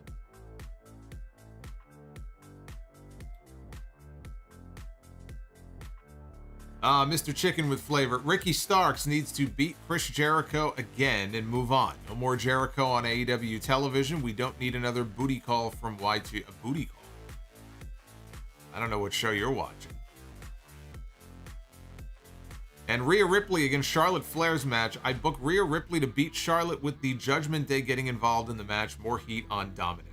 I don't think that's necessary at all. I don't think it's necessary. And Dominic is going to have his own business going on with, I assume, with his father. He'll have a match probably with Ray. Doesn't mean he can't be in Rhea's corner for the match. Especially if Dominic has a match. It doesn't have to be on the same night that Rhea's match is. But I don't even think it's necessary. I mean, you're probably right. The Judgment Day will interfere, but I don't think it's needed. Dick the Cock Johnson with the $4.99 super chat. I highly recommend checking out Billy Starks and Emi Sakura from yesterday's Dark. It was better than a lot of the women's matches on actual AEW television. I heard it was a very hard-hitting match. So I may have to check that out. As I said before, I watched the Pro Wrestling Noah show from the Tokyo Dome from Tuesday. So I got to see Okada and Kiyomiya. It was a very good match. But it was amazing to me, just the way that Okada was just little brothering him. He was just such a fantastic asshole. Like, as soon as the match was over, he just took his belt and he couldn't wait to get the hell out of there. But they had a very good match. It was something, though, to see that every New Japan star, I think there were 4 matches with New Japan talent against Noah talent. And New Japan talent, I believe, won every single one of those matches. Like, there was no parody booking going on there. It was like, yeah, you want us on this show, we're fucking winning these matches. LaShawn C. Whose failure was more disappointing, Velveteen or Tessa Blanchard? Also, it's crazy listening to older stuff and seeing things that you predicted right. That happens a lot. You should be used to it by now. Of course, ignoring all the stuff I get wrong. I like it when people talk about the stuff I actually get right. Which one was more disappointing? It's hard to say because, I mean, they're just, they come off as two terrible people. So I think it's disappointing that they have all this talent where wrestling is concerned that is now forever wasted. And they have nobody to blame for that but themselves. They really did. Both of those individuals screwed themselves out of a very lucrative career in wrestling. And that's their own fault. And as far as who I find to be more disappointing, I mean, it's equally disappointing, but again, they're two people who made their own beds, and so they have to lay in it. I don't really feel sorry for either one of them. Fire Panda with the $20 super chat. Hey, Fire Panda, thank you very much. Solomonster, if you ever stop using Dream Machine Racing Queen for some of the intros, I will cry, because it is hands down the best song that you use. Well, I use it. It's a very good song. It gets me all pumped up here before the streams. I feel like I want to run out to my car and go drive somewhere. Only my car is not nearly as nice as the one that I use in that intro. Naughty Delicious Chicken with Flavor. What are the chances of a WWE AEW partnership? 0. You just had Tony Khan in an interview last week talk about how, you know, the two companies, we legitimately hate each other. I don't think there's going to be any partnership anytime soon. There will be no partnership. Big Talon 256 with the $9.99. I thought this was a solid show, not on the level they were at, but certainly not bad, which must mean AEW is at death's door. No fandom is as overdramatic as the IWC. I said it this morning after I posted my tweet, and I, you know, of course, all the mutants came out to attack. I said there's no fandom in wrestling that is quite like the AEW fandom. And WWE has their own weirdos as well. And back in the day, it was the TNA soldiers. You know, they're still my favorite.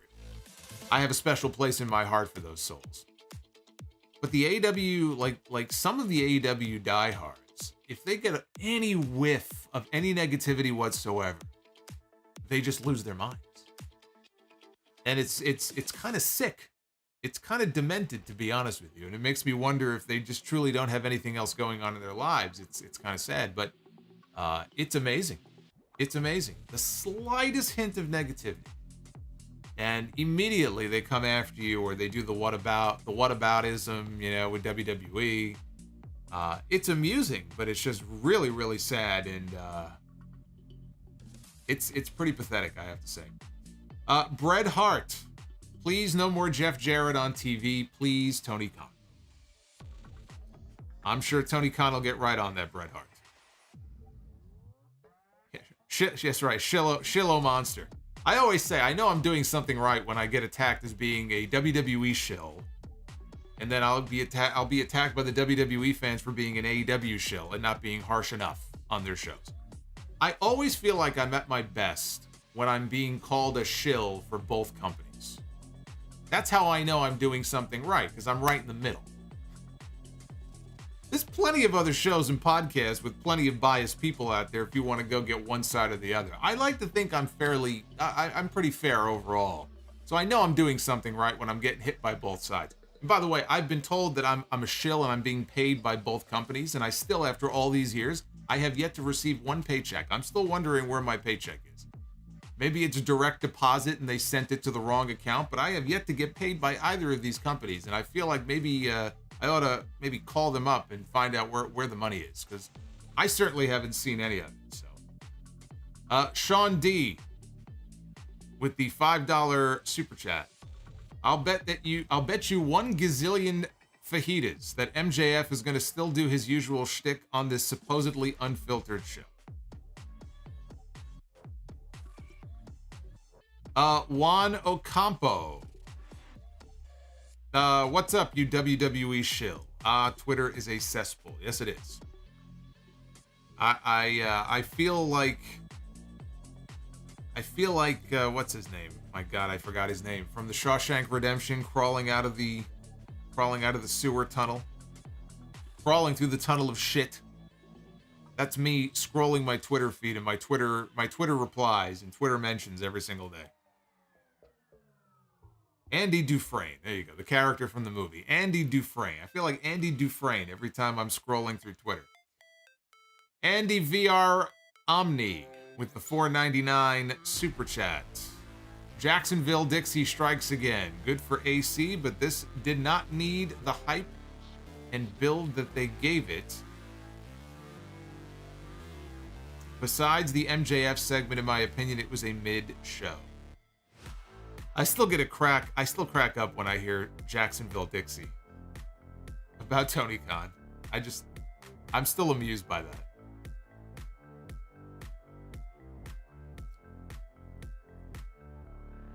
Bret Hart, I want to send my best wishes to the podcast listener expecting a heart transplant.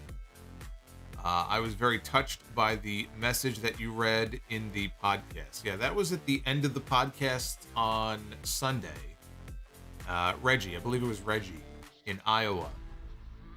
And he was very open and honest. And he said, look, if you would share this on the show, just, maybe somebody hears it. Maybe somebody gets the message that if they're having any sort of weird feeling or health issue or potential health issue, to get it checked out. It's a pretty crazy story. And he's in a tough situation right now, but I'm sure everything's going to work out well for him. And if he's watching this or he's going to be listening to this, obviously, Reggie, we're all thinking about you. Big Talon 256, not a big fan of Jay and Jarrett winning, but if FTR are the Jokers next week and win, I'm fine with it. Those 4 teams have been circling each other for months, so story-wise, it makes sense. Ricardo De Jesus with the $10 super chat. I liked how the camera twisted slightly during the MJF promo when talking to the camera to Bryan's kids. It showed an intense and deranged side, and it was a detail that I appreciated. I can't wait for the match. EJ Slamp with the $4.99. Today I booked my tickets to Arizona for spring training in the World Baseball Classic. I've never gone, but I am super excited. That's very cool. Well, enjoy. I have not been to a baseball game in a couple of years. I was at Citi Field. Actually, I was at Citi Field not last summer, the summer before that. But yeah, no, it's that time of year, right, with pitchers and catchers. But yeah, I've not been to a World Baseball Classic though, so that's very cool. So enjoy, my friend. DEH Sires, Tony Khan's announcements are the TV equivalent of having a meeting when he could have just sent an email. That's actually a great analogy. I love it. That's actually a very good analogy. That's a very good way of describing it. It's like having a meeting when he could have just sent an email. Well said. Shaquille Oatmeal with the $4.99. Bless to whoever gifted me a sub. Non-AEW question. Do you think Triple H should have had a TO match? If so, who would you have had him feud a TO match?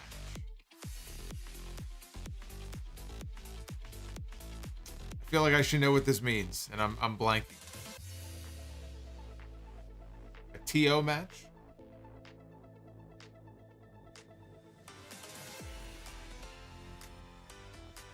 Hey, Food Hive is back. He's been missing for a few weeks. I was starting to get worried about him. I thought maybe he got kidnapped by Smurfette. Oh, a takeover match. Okay. You got to spell it out for me. A takeover match. I don't think it was necessary, but if he was ever going to have a takeover match, I think Kevin Owens would have been a great opponent for him. I think a Triple H Kevin Owens feud in NXT would have been gold. As far as, you know, somebody else, I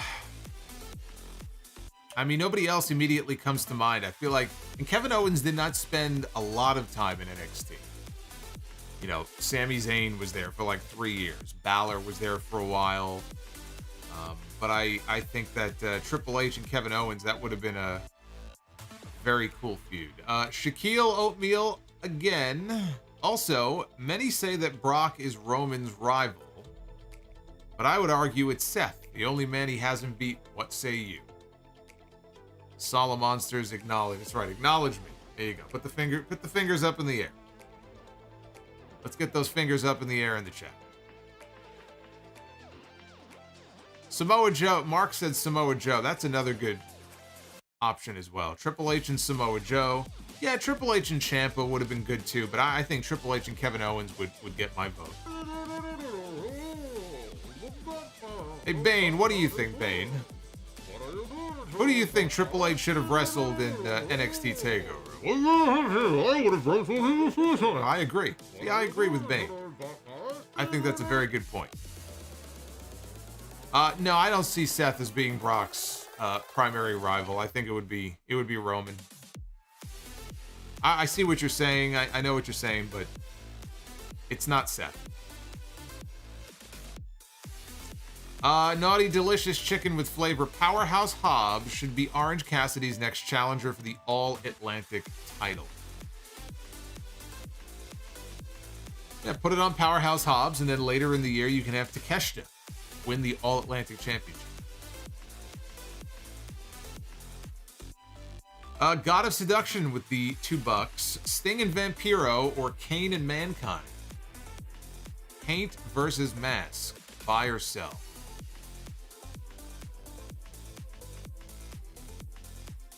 Yeah, I mean, that would have been cool. I wasn't really a big fan of Vampiro when he was in WCW, but I think that would have been a cool match.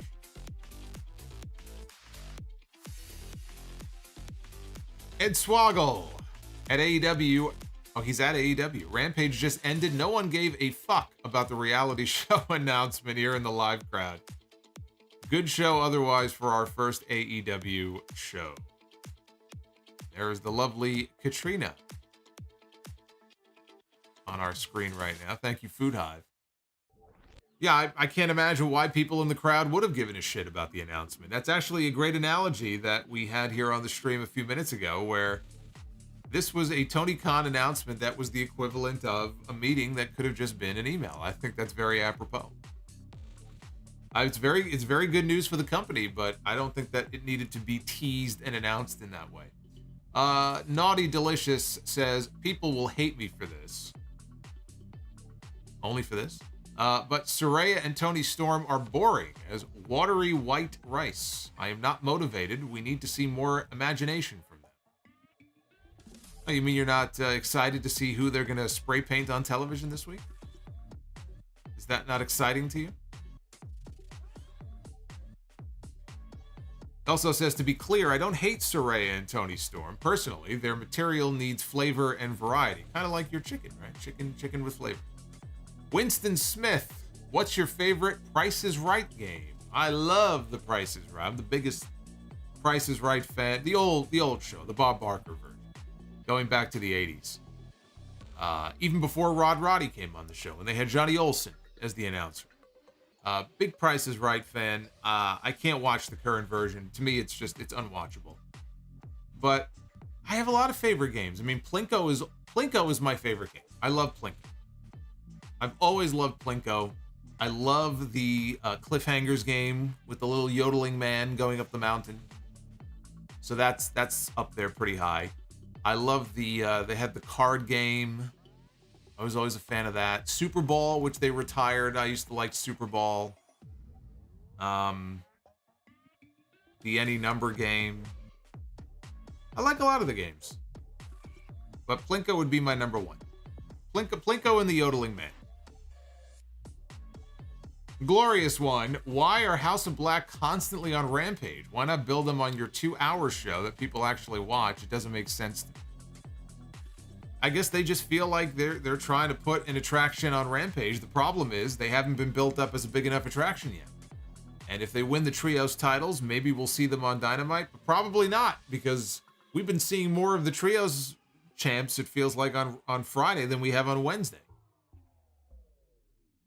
I agree. We need to see more of them on Wednesdays. They need to be more of a featured part of the show. And one of the things that I was worried about, and it has come to pass, is that by doing the whole trios thing, we never see Malachi Black, you know, in like a singles match or a big singles program. And I think that's just a waste of Malachi Black. Miro, we don't even talk about Miro anymore. Miro's done. Miro's done with AEW. I mean, he's been gone for so long. He's basically done with the company, so I don't even think about him anymore. But Malachi Black is someone who needs to be featured on this show more often. Rizzo, I said this in the chat on Saturday. I believe AEW uses blood too much, and WWE doesn't use it at all. There has to be a middle ground somewhere. Well said. Our boy Delicious Chicken here. Here's a crazy idea to get to every wrestling fan. We should all take a shot of whiskey when anytime AEW has a wrestler who starts to show blood on television. I would not advise that. I would not advise that because you would have a lot of ER admissions for alcohol poisoning. So let's not do that. Our Soul, your reminder to point to the sign. Ah, yes. Of course, on this screen you can't see the sign, but it is up there. So I shall point. There you go. Justin Hesse with the $9.99. Go watch Winnie the Pooh, Blood and Honey right now. It is so bad, it is amazing. I heard that they made that movie on a $100,000 budget, and the movie made over $1 million. So that movie obviously was a success, which probably means there'll be a sequel. But yeah, I still haven't seen it. According to Justin, I should go see it, so I may have to do that. Richie, does Charlotte Flair need to be in a Women's Royal Rumble or Money in the Bank to earn a title shot? Money in the Bank, no. I mean, she doesn't have to be in anything. She's Charlotte Flair.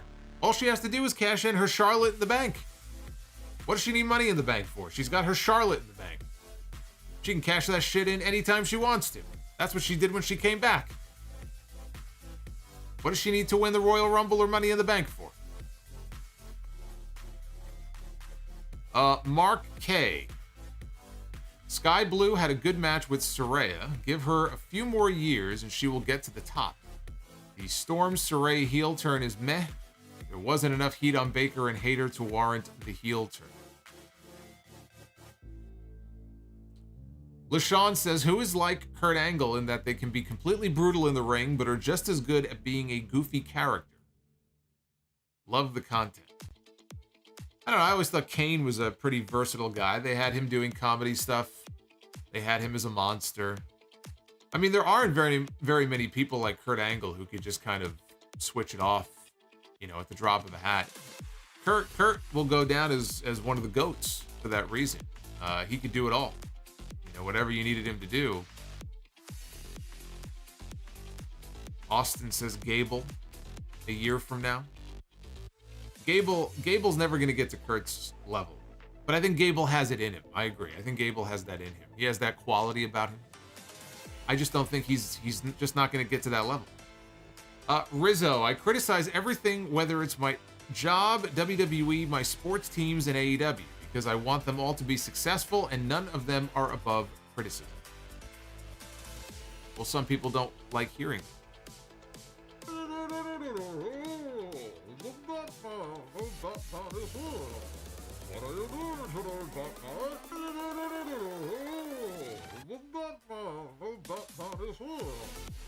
Justin Smith.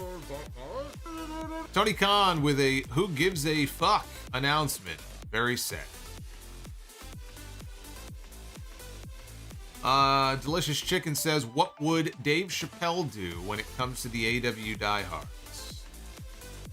Any bright ideas? I'll leave that to the chat. Austin Rung. I have a superstitious feeling that when the Jaguars are good, AEW is bad. They made the playoffs this year. I hope they are 0-17 next year. 0-17, huh? That'd be pretty bad. Hulkling93, remember a fan told you AEW earned the right to never be criticized. That's right. I forgot about that. I was once told by an AEW fan that they earned the right to never be criticized. That's how psycho some of these people are. Fire Panda with the $20 super chat drop. Hey Fire Panda, thank you very much. In your opinion, in the next few years, who do you see going from AEW to WWE? And vice versa. I don't know. There's going to be a lot of people going back and forth. I can't sit here and tell you exactly who it's going to be. I do believe that we will see more EVPs leaving AEW to go to WWE. And I believe that there will be middle of the card performers in WWE who end up in AEW. I don't know that anybody at the very top is gonna make the jump. You know, like a Randy Orton or a Drew McIntyre, or Brock, or Roman, or Seth, or Becky. You know, people like that are not leaving. They're going to be lifers in WWE. But some of the undercard acts, people will go back and forth. It's just the nature of the beast. But thank you for the super chat. Food Hive, I am back for 20 seconds, and I got immediately bombarded with Smurf jokes. I hate this chat. What is up? Never forget that I carry water for WWE. That's right. Never forget. Apparently, I am always carrying so much water for WWE. It's giving me neck cramps.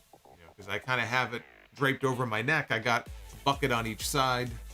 I'm always carrying so much water for this company. Richie, top 5 Bret Hart rivals. No particular order. Owen Hart, Stone Cold Steve Austin, Jerry the King Lawler. I mean, Lawler, think about that. The Lawler and Bret feud, technically it stretched out over a period of about 2 years. Right? King of the Ring 93 is where it kicked off. King of the Ring 95. It didn't even technically end at King of the Ring 95 because then Lawler brought in his dentist. His evil dentist. But yeah, Lawler, Owen, Austin, and I mean, how can you not have Goldberg on that list? His most hated of rivals, right? Gotta have Goldberg on that list. And of course, Shawn Michaels. So there you go. God of Seduction, wouldn't it make sense for Bray to lead the Judgment?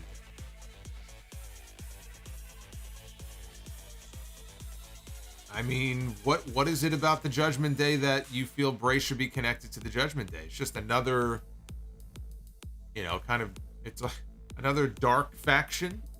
Bray's got his own thing going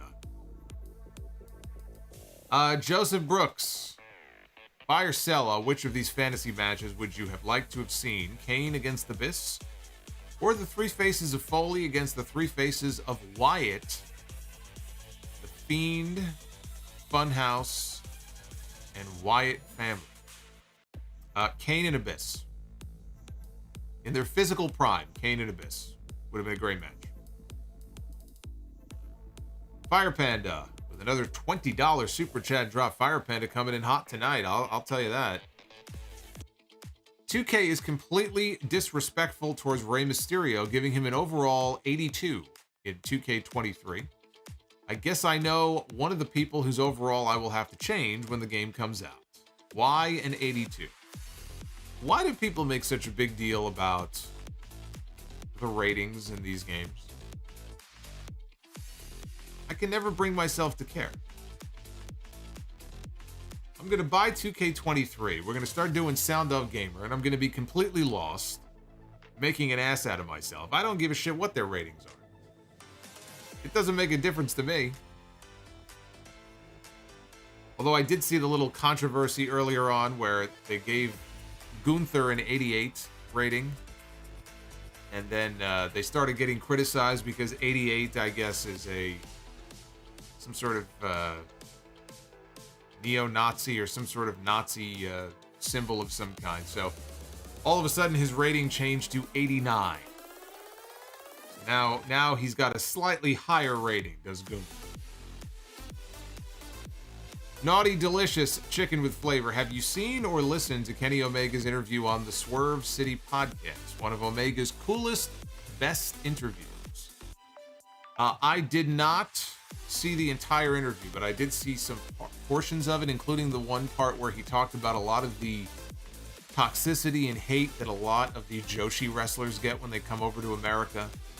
And they're in a foreign land. They are leaving friends and family behind. They don't speak the language, and it's hard enough for them. And then on social media, they have people saying, "You suck, go kill yourself," and like all these horrible things. And he was getting pretty deep talking about that because he has a lot to do with that. He has a lot to do with the Joshi talent that comes over to the company, and I don't know if he agents their matches per se, but I know that's very important to him. So I did hear that portion of the show, which was sickening to hear that, they have to go through that. But that's social media, I mean, there's a lot of people who go through that because social media is an inherently toxic platform. It's sad, but that's the way it is. And you have people who have nothing better to do with their lives, who are obviously unhappy with their own, who feel like they have to bring everybody else down. And I just thought, listening to him tell that story, I just thought that was very sad. He was talking about how Riho, for example, once said to him, "How come these people want me to die? How come they're telling me to go kill myself?" I mean, I can only imagine the message. And that goes, I think, to other podcasts too. Certain other podcasts who talk about the Joshi talent and mock them. And then you have people who turn around and do shit like that. So it's just sad. It's just really, yeah. And again, Marquise in the chat, it's like people made such a thing when Hana Kimura took her life about maybe this will be a turning point. Maybe this could be a lesson for people. No, it's not. It should have been. But there are people who are still doing the same things they were doing before. And that was like not even a wrestling thing. But you have a lot of that in wrestling as well. It's very sad. Rizzo, technically Charlotte had a rematch clause against Rousey, so that title win can be explained. Now, I thought they weren't doing the rematch clause anymore. See, that's bullshit. I will not give them that out. There was no rematch clause. I thought they did away with the rematch clause years ago. When was this reinstated? Don't give them a pass on that. Love Lie. Bane against Roderick Strong in a backbreaker match. Yeah, I wonder what the update is on Roddy. We haven't seen him in a while. And Justin Glasner. All the Justins in the Super Chats. I had to join in. Well, I'm glad you did, Justin. Thank you for the $2. I appreciate it. We could always use some new Justin. See, there's the sign. Now I can point to it. There you go. There's the WrestleMania sign. I know it's the Dynamite stream, but I'm still pointing to the WrestleMania sign. That thing's still up there. That thing's going to be up there for another, whatever it is, 30-something days.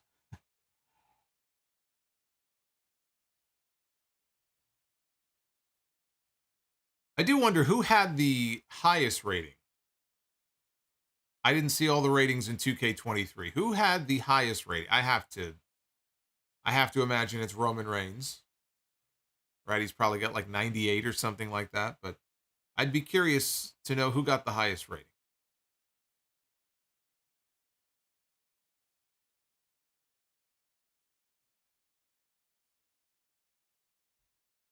Roman. That's what I figured. Well, that makes sense though. But what was the number though? What is Roman's rating? Is it 99? I guess 98. That was my guess.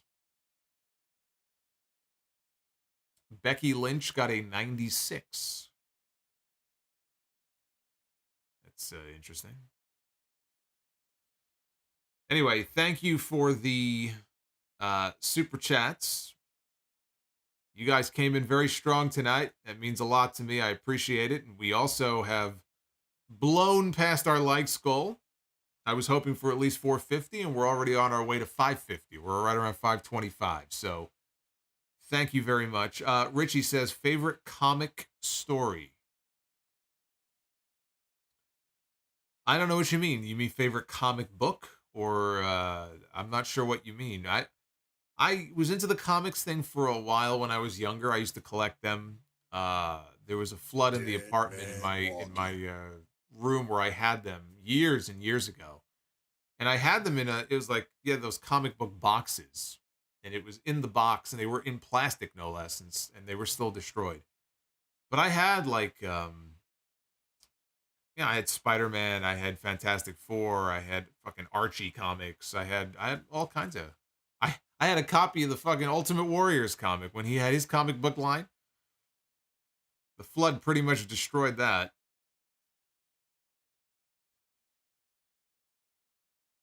And I have somewhere a book. It's a hardcover book. I think it's called Marvel Masterworks. And it has, I think, some comics in the book with the comic covers, like the first Spider-Man and stuff. I think it's called Marvel Masterworks. I've had that. God, I mean, I have that somewhere. I probably got that in the mid-90s. So maybe what I'll do one of these days. I was toying with the idea. You know, we have a lot of new channel members now. And one of the things I was thinking about doing maybe one of these weeks when I could find some time is I have in a closet somewhere, I have two giant, just absurdly fat, bulbous loose leaves. And in them are all of the cards that I kept. You know, they're in the plastic slip covers. They're Marvel cards and Magic the Gathering cards. So for any Marvel or Magic nerds out there, as I was for a period of time when I was younger, I have all that stuff. I kept it. And I was thinking maybe I would shoot video of what I got and kind of thumb through it. If there's interest in that, maybe throw that up as an extra for channel members. But you guys will let me know. Let's see here. We got Rizzo. I want to make sure I get to these super chats before we go be the booker. LaShawn says, what is the future for Kaylee Ray? I think she is underrated. She's, had a good run so far in NXT. I think that she'll get the main roster call up at some point, and I think she'll do well. I don't know that promos are going to be her strong suit. She's got that very thick accent. I don't know if that's going to be a problem in terms of cutting long promos. If they want her cutting longer television promos, that could be an issue for her. But talent-wise in the ring, I think she's tremendous. So I think she'll get called up. I think she'll do well. Am I selling them? No, I'm not selling them. This would just be to show them off. And they're in pretty good condition, too, because, again, they're in plastic. So I have holograms.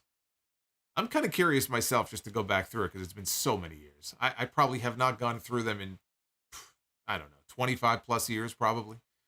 So if there's interest, I can do that. I did that once with the old wrestling magazine that I produced. I just shot video of me. I found it. I thumbed through it. People seem to enjoy that. So maybe we'll make that a bonus extra for members. Rizzo says, thank you for the $20, by the way. It is like 9/11, where we were all nice to each other for 2 weeks. That's why I'm sick of all the be kind crap on Twitter.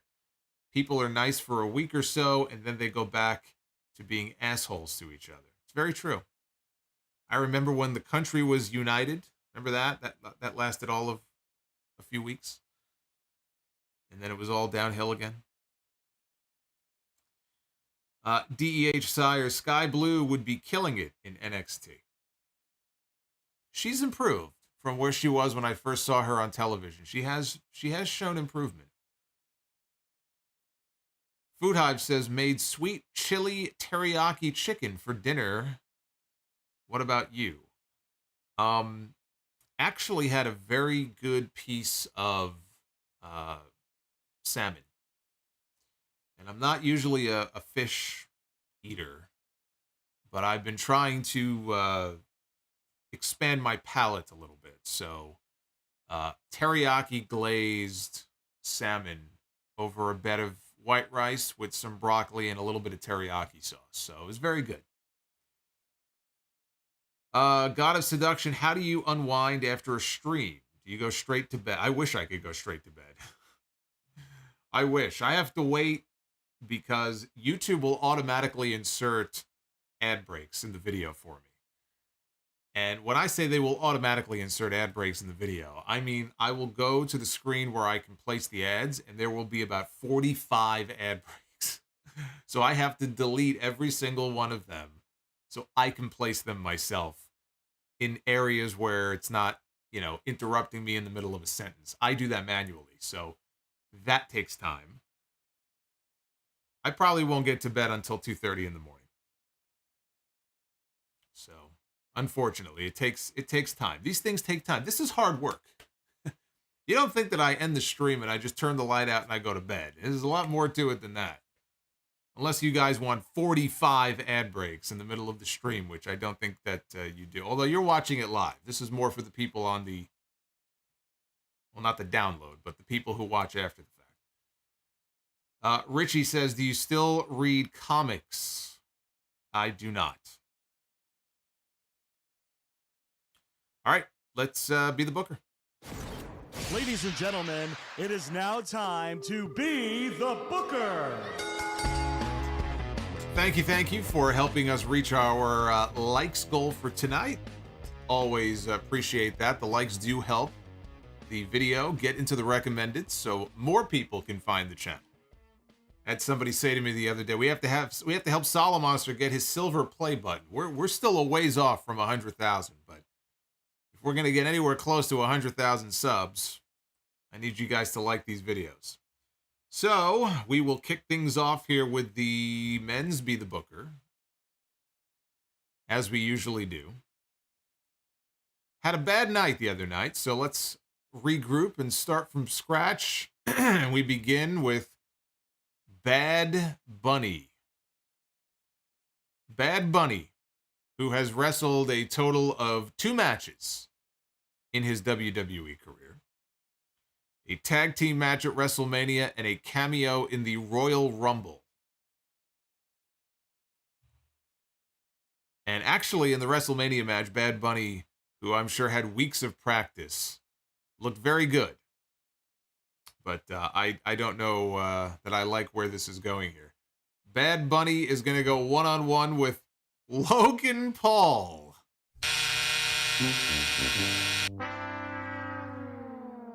It's like the blind leading the blind here. I mean, I know Logan Paul has taken to this like a duck to water. He's very good, but it's one thing to have a celebrity match with one celebrity. To have Bad Bunny against Logan Paul, I don't think that's such a good idea. How about that?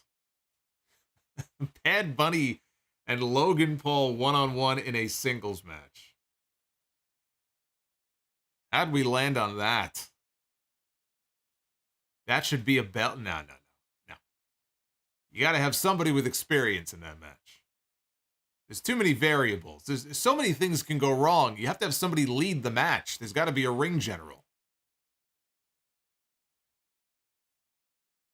On the women's side, we begin with old Tombstone Tori. There she is. Remember Tombstone Tori, everybody? Or when Tori was in DX. Surprised there are that many people who don't know who Tori is. It makes me very sad. But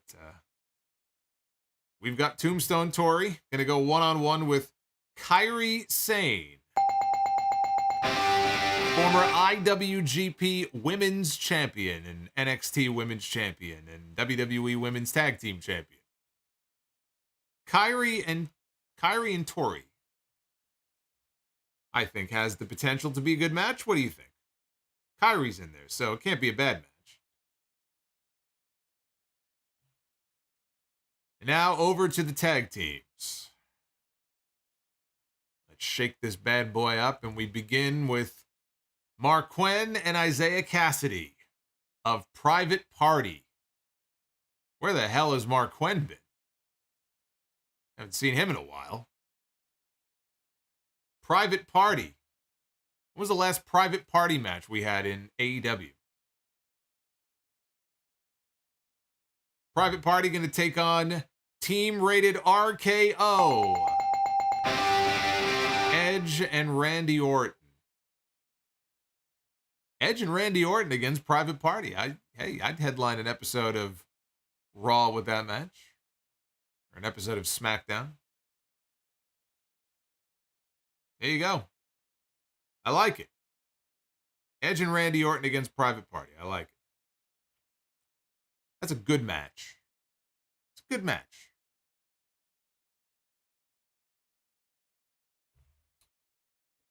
Rizzo. With what may be the final super chat here. A piece of advice to the dummies like me who are on Twitter for a peaceful Twitter. Don't argue with someone who has single-digit followers and doesn't have their own pick in their bio. Yeah, I had somebody earlier try to put me in my place, and they had a picture as their avatar of a cat with a tiara. Like it was a human body, but with a cat head and a tiara on top. And the person's handle had several digits. It was something 5924776 or something. So yes, you usually can spot the bots pretty easily. There's a lot of AEW bots. By the way, on the subject of that, now that I say that out loud, whatever happened to Tony Khan's exhaustive study that he was going to produce about all of the bots on Twitter? Wasn't he working on some sort of survey that he had commissioned or something, and he was going to show people the results? Did he ever come out with that report? I don't think we ever heard anything about it after that.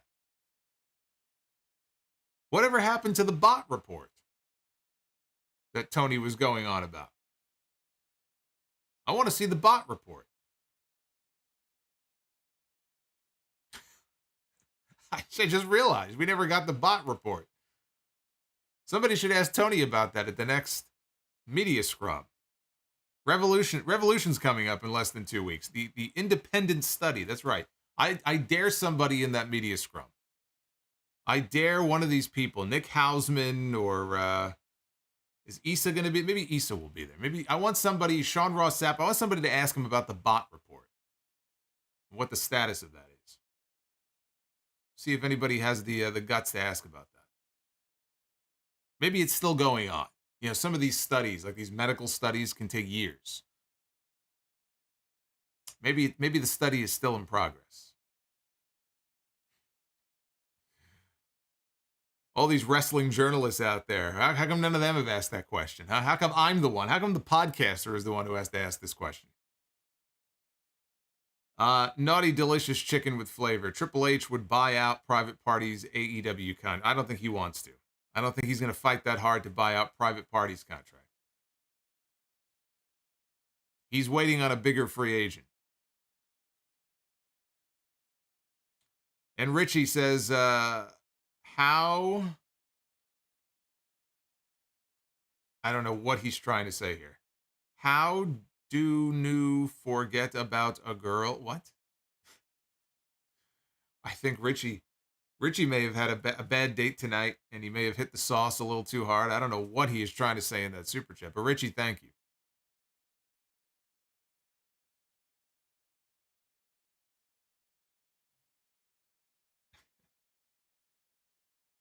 You know, if we are getting this Brock Lesnar-Omos match at WrestleMania, I was thinking maybe that's the Cinnamon Toast Crunch match. Going to be very interesting to see how things play out on Raw next Monday, if this is a swerve or if that is in fact the WrestleMania match. Richie has corrected himself. He says, how do you forget about a girl? Well, you buy one of those neuralizers that they use in Men in Black, and you black out your memory. That's about the only way. Otherwise, I can't help you, man. I don't know. They stay in your head for a long time. They fuck with you. They play games. That's what they do. There's more fish. That's right. Bearwolf says there's more fish in the sea. It's like there's more fish in my belly after my delicious salmon dinner tonight. All the fish is in Solomonster's belly. And it will be coming out of a different orifice in the morning. All right, so on that note, I thank you for all of your super chats tonight. Thank you for the likes. Thank you for the love. Thank you for hanging out with me and spending over 2 hours of your night here with the sound off. I'm going to be back with you live after SmackDown, the first post-Elimination Chamber SmackDown, where we will find out more about this Jey Uso story. That'll be on Friday night. I will be live. And then, of course, Sunday will be episode 797 of the podcast. And I expect you all to download and stream from your favorite app or your favorite platform and tune in and support the show. This is a good review. And I want AEW to heat up again the way they were at the beginning of the year when they had that hot streak of great shows. It's cooled off a lot the last few weeks. They've got a big pay-per-view coming up March 5th, and we'll be here to review that as well. And hopefully they can pick back up with the momentum again. Because tonight's show it had its moments, but it was a very a solid show, but not a great show. Be well, stay safe, and I will see you guys. 2 more likes to 550. Let's go. Let's go. And I'll see you guys on Friday night. 550. Let's go. See you Friday. Take care.